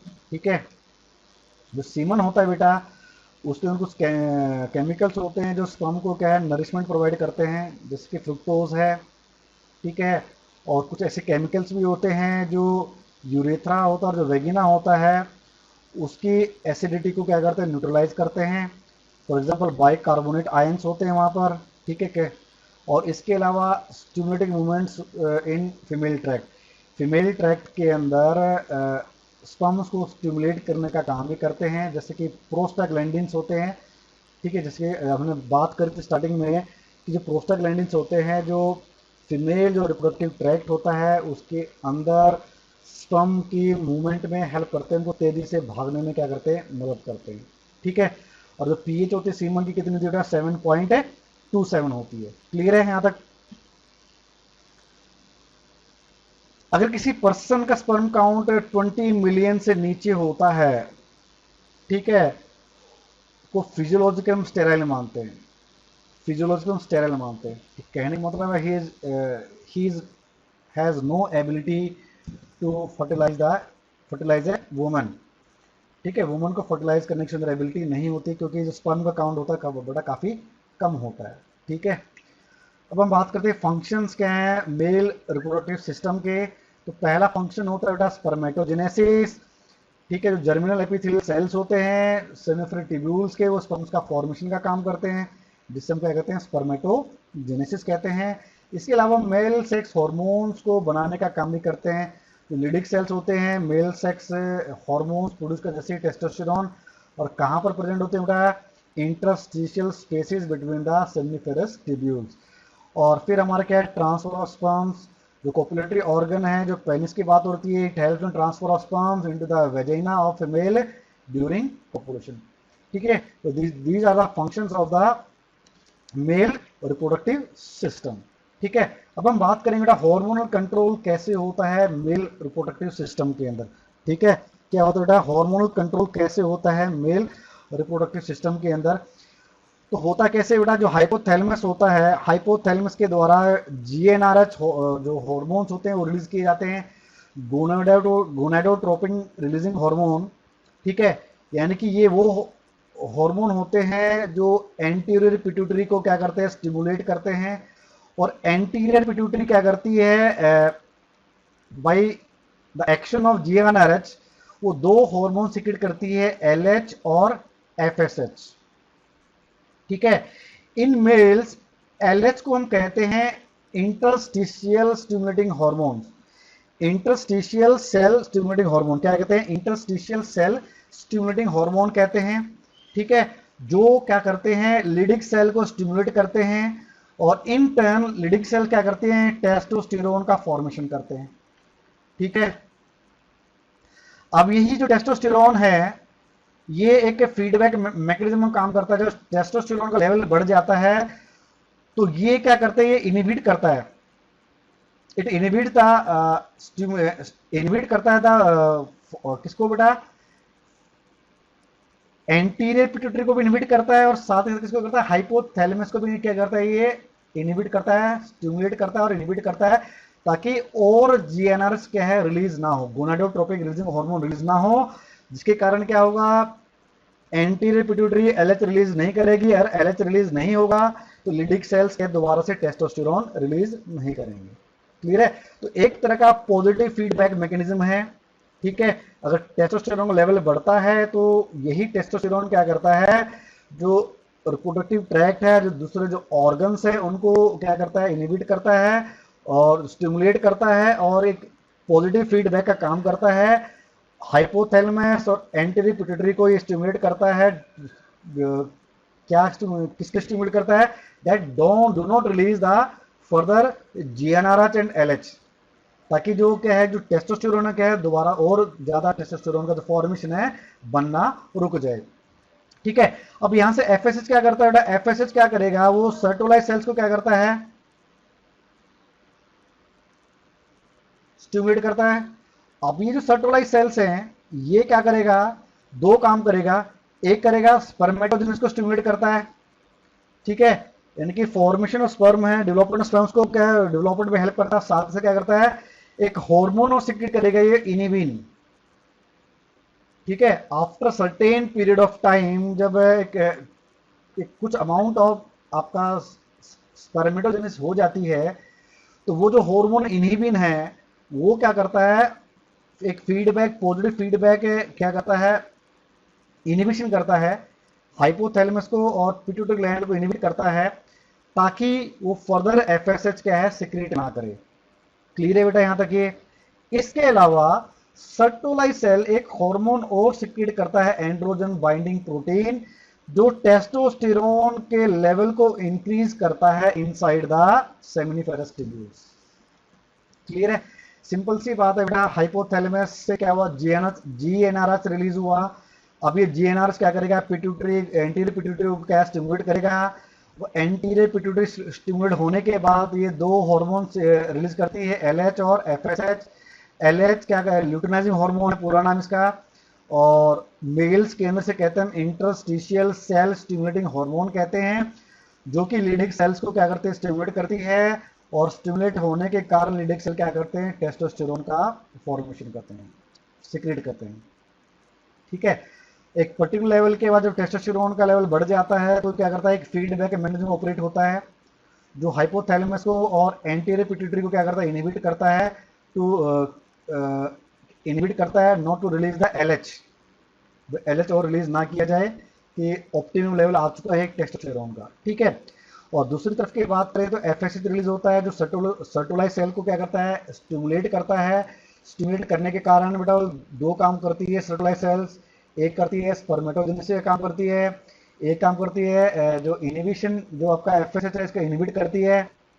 ठीक है, एफएसएच के सिक्रेशन को इनहिबिट करती है by inhibiting the anterior pituitary and the hypothalamus. Hypothalamus और एंटीरियर पिट्यूटरी को इनहिबिट करके वो एफएसएच को इनहिबिट करने का काम करते हैं with the help of hormone inhibin. ठीक है, और साथ ही साथ एक हार्मोन और सिक्रेट होता है, प्रोटीन और सिक्रेट होती है, एंड्रोजन बाइंडिंग प्रोटीन, जो इस टेस्टोस्टेरोन को जो आपका सेमिनिफेरस ट्यूब्यूल्स हैं यहां पर क्या है, कंसंट्रेट करने का काम करती है। तो ये तो था हमारा hormone control of male reproductive system. अब हम बात करेंगे onset of puberty in the male. Males के अंदर प्यूबर्टी है कब आती है और उस दौरान क्या क्या चेंजेस आते हैं। ठीक है, अब प्यूबर्टी क्या होती है, प्यूबर्टी एक वो एज होती है मेल्स के अंदर जिसके दौरान रिप्रोडक्टिव ऑर्गन्स क्या है, काम करना स्टार्ट कर जाते हैं, फंक्शनल हो जाते हैं। तो वो जो पीरियड है, वो जो एज है, वो कहलाती है आपकी प्यूबर्टी की एज। क्लियर? और ये जो प्यूबर्टी है ये एक्सेलरेट करवा दी जाती है with the help of hormone testosterone testis. Testis का बहुत बड़ा रोल होता है in inducing the puberty in the males, और as well as in the males की बात हो रही है, फीमेल्स पे आपका एक्सप्लोजन होता है। यहाँ पर हमारे क्या है, टेस्टोस्टेरोन होता है। क्लियर है बेटा ये? तो यही हार्मोन क्या रिस्पॉन्सिबल होता है फॉर द प्यूबर्टी। और ये जो हार्मोन होता है काफ़ी सारी चेंजेस लेके आता है किसके अंदर, growth and maturation of secondary sex organs and development of the accessory sex characters. जो एक्सेसरी सेकेंडरी सेक्सुअल जो करेक्टर्स होते हैं इनको भी डेवलप करने में टेस्टोस्टेरोन का काफ़ी बड़ा अहम रोल होता है। सेकेंडरी सेक्स ऑर्गन है उनको डेवलप करने का काम भी करता है, उसको मैच्योर करने का काम भी करता है। जैसे कि अब पेनिस की बात करें, penis is a secondary sexual organ जिसको डेवलप करने का काम भी कौन करता है, टेस्टोस्टेरोन करता है बेटा। ठीक है, तो उसके अगर हम बात करें प्यूबर्टी में होता क्या बेटा है, इलार्जमेंट ऑफ पेनिस होता है एंड स्क्रोटम, फिर broadening of the shoulders, growth of body and facial hairs, deepening of the voice due to enlargement of larynx and thickening of vocal cords, increased development of musculature and bones, increase in height, so characteristics of male puberty, जो कि एक खासियत है किसकी, mail puberty की। तो हमारा बात होगी हमारे फंक्शन क्या है प्यूबर्टी में, टेस्टोस्टेरोन क्या काम करता है, किसके द्वारा प्यूबर्टी आती है मेल्स के, उसके बारे में हमने बात करी बेटा ये। ठीक है, अब हम बात करेंगे मेल सेक्स एक्ट की बात करेंगे बेटा। 3 फेजेस में होता है मेल सेक्स एक्ट। एक तो इरेक्शन का होता है, फर्स्ट जो फेज होती है, सेकंड कोपुलेशन की होती है, थर्ड जो किसी सब्सिडेंस ऑफ इरेक्शन होती है। थर्ड जो फेज हमारे क्या होती है, सब्सिडेंस ऑफ इरेक्शन।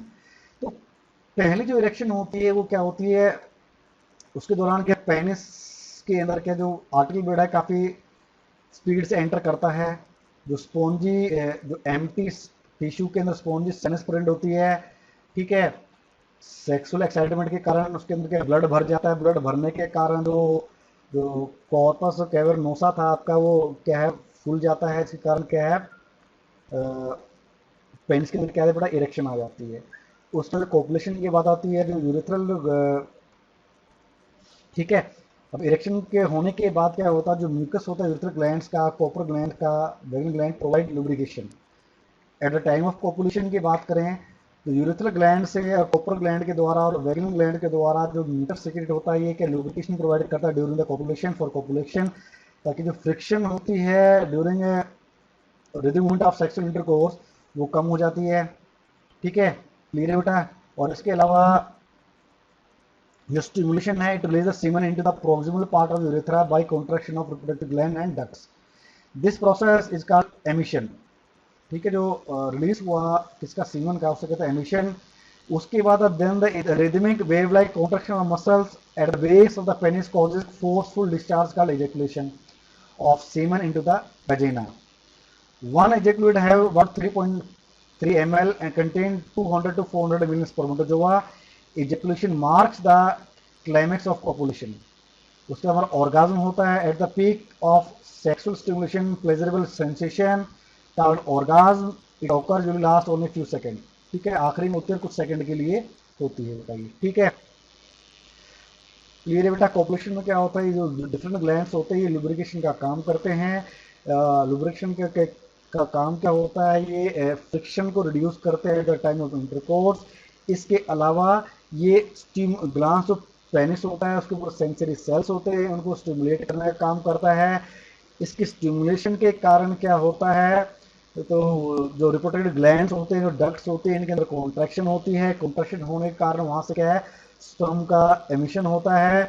और लास्ट में क्या होता है, एक फोर्सफुल इजेक्शन होती है through the penis into the vagina of the female.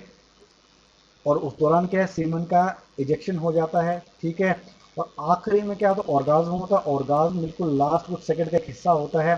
Clear है? ठीक है, एक प्लेजरेबल सेंसेशन होती है। आखिरी में क्या होता है, सब्सिडेंस ऑफ इरेक्शन, इरेक्शन का खत्म हो जाना। ठीक है, ब्लड का फ्लो जब ऑर्गाज्म हो जाता है, कोपुलेशन कंप्लीट हो जाती है, तो आखिरी में जो ब्लड फ्लो होता है पेनिस के अंदर वो कम हो जाता है। इसके कारण इरेक्शन होती है वो खत्म हो जाती है। और उसको खत्म होने के लिए कुछ मिनटों का समय लगता है, कुछ सेकेंड, कुछ मिनट से लेकर 1-2 मिनट से लेकर कुछ मिनटों का समय लगता है। तो ये तो था हमारा मेल सेक्स एक्ट के बारे में। लास्ट में मैडम बात करेंगे disorder of male reproductive system. जो मेल रिप्रोडक्टिव सिस्टम होता है इसके कौन कौन से डिसऑर्डर्स होते हैं। पहला है प्रोस्टैटोमेगली और प्रोस्टेटिक हाइपरट्रॉफी। प्रोस्टेटिक हाइपरट्रॉफी, ठीक है, ये है क्या बेटा, जो प्रोस्टेट ग्लैंड होता है ये इनका इन्लार्जमेंट हो जाता है। ठीक है, इलार्जमेंट जो ये हो जाता है, और ये खासकर हमें देखने को मिलता है ओल्ड एज के दौरान, हमें देखने को मिलता है कई बार क्या है, ये कुछ कारणों के कारण, कुछ इन्फेक्शन के कारण यंग एज के अंदर हमें देखने को मिलता है, जो कि ठीक है जो कि यूरेथ्रा का जो पाथवे होता है, जो पैसेज उसको ब्लॉक कर देता है, इसके कारण खुल के यूरिनेशन नहीं हो पाती है, और वो बार बार उसको क्या पेशाब करने जाना पड़ता है। ठीक है, और कई बार क्या है दर्द के साथ क्या है उसको पेशाब करने जाना पड़ता है। तो यही कहलाती है प्रोस्टेटोमेगली और प्रोस्टेटिक हाइपोट्रोफी, और तो बेनिगन प्रोस्टेटिक हाइपोट्रोफी के नाम से भी हम जानते हैं। ठीक है, इसको हम ट्रीट कर सकते हैं with the help of surgery और with the help of drugs. ठीक है, प्रीमरली हम उसको ड्रग्स के हेल्प से ट्रीट कर सकते हैं, मगर जब ये आउट ऑफ कंट्रोल हो जाए तो बेटा उसको सर्जरी के द्वारा क्या रिमूव किया जाता है। ठीक है, प्रोस्टेट ग्लैंड को। नेक्स्ट हमारे पास क्या इंपॉर्टेंस होती है, इसमें क्या होती है, जो मेल जो होता है ये अनेबल होता है टू अचीव द इरेक्शन। ठीक है, ये पहले से वो इरेक्ट नहीं हो पाता है, कई बार इरेक्ट हो जाता है तो कुछ समय के लिए वो लगातार इरेक्ट नहीं रह सकता है, दोबारा से क्या इरेक्शन खत्म हो जाती है। तो ये कहलाती है इंपॉर्टेंस। बेसिकली ये बेटा पैदाइशी होती है ये बीमारी। ठीक है, बचपन से ही जब पैदा होते तब से बीमारी होती है, बड़े होने की बीमारी नहीं होती है। ठीक है, अब आती है स्टेरिलिटी। स्टेरिलिटी की बात करें तो इनेबिलिटी होती है male sperm to fertilize the ovum. ठीक है, नहीं स्पर्म के द्वारा ओव्यूम का ना फर्टिलाइज किया जाना ही कहलाती है स्टेरिलिटी। ठीक है, ये एसोसिएटेड होती है, जुड़ी होती है इंपॉर्टेंस के साथ। ठीक है, जुड़ी भी हो सकती है, नहीं भी जुड़ी हो सकती है इंपॉर्टेंस के साथ। ठीक है, अगर एबनॉर्मल स्पर्म्स हो, मोटाइल स्पर्म ना हो और स्पर्म का लो काउंट हो, तो भी क्या है इनके अंदर क्या है स्टेरिलिटी, मेल्स के अंदर क्या है स्टेरिलिटी आ जाती है। क्लियर है बेटा। इसके अलावा आपके पास इनग्यूनल हर्निया होती है। ठीक है, हर्निया की बीमारी है जब इंटेस्टाइन का कुछ हिस्सा स्क्रोटम के अंदर एंटर कर जाता है, उसे कहते हैं, उस कंडीशन को हम हर्निया, क्या कहते हैं हर्निया, जिसे कहते हैं इनग्यूनल हर्निया के नाम से भी जाना जाता है। इसके अलावा वह आपका हाइड्रोसिली। हाइड्रोसिली मतलब जो टेस्टिस होती है इनके अंदर क्या है फ्लूइड का इकट्ठा हो जाना, फ्लूइड का इकट्ठा हो जाना ही कहलाता है, क्या होता है हाइड्रोसिली कहलाता है। ठीक है, हाइड्रोसिली हो गया, स्टेरिलिटी हो गया, इनग्यूनियल हर्निया हो गया, इंपॉर्टेंस हो गया, और आपका बेनिगन प्रोस्टेट कैंसर कह सकते हो आप, या हाइपरट्रॉफी कह सकते हो आप, प्रोस्टेटिक हाइपरट्रॉफी कह सकते हो आप। ठीक है, तो these are the some disorder of the male reproductive system. तो आज बेटा हमारा यहाँ पर ये जो मेल रिप्रोडक्टिव सिस्टम खत्म होता है। अगर किसी भी टॉपिक में किसी भी पॉइंट पर इस टॉपिक के अंदर कहीं भी आपको प्रॉब्लम है तो मुझे व्हाट्सएप के द्वारा आप डायरेक्टली कांटेक्ट कर सकते हो। ठीक है, तो आज के लिए बस इतना ही। नेक्स्ट लेक्चर में मिलेंगे हम एक नए टॉपिक के साथ, एक नए जुनून के साथ, एक नई नॉलेज के साथ। तो तब तक बने रहिए मेरे साथ कार्तिक बायोलॉजी क्लासेस के अंदर। और चलते चलते एक बात और बेटा, लाइक करना, सब्सक्राइब करना, शेयर करना ना भूलें चैनल को, ताकि नॉलेज की जो गंगा है ये बहती रहे और सबको उसका फ़ायदा मिलता रहे। तो आज के लिए बस इतना ही। आपका दिन शुभ हो।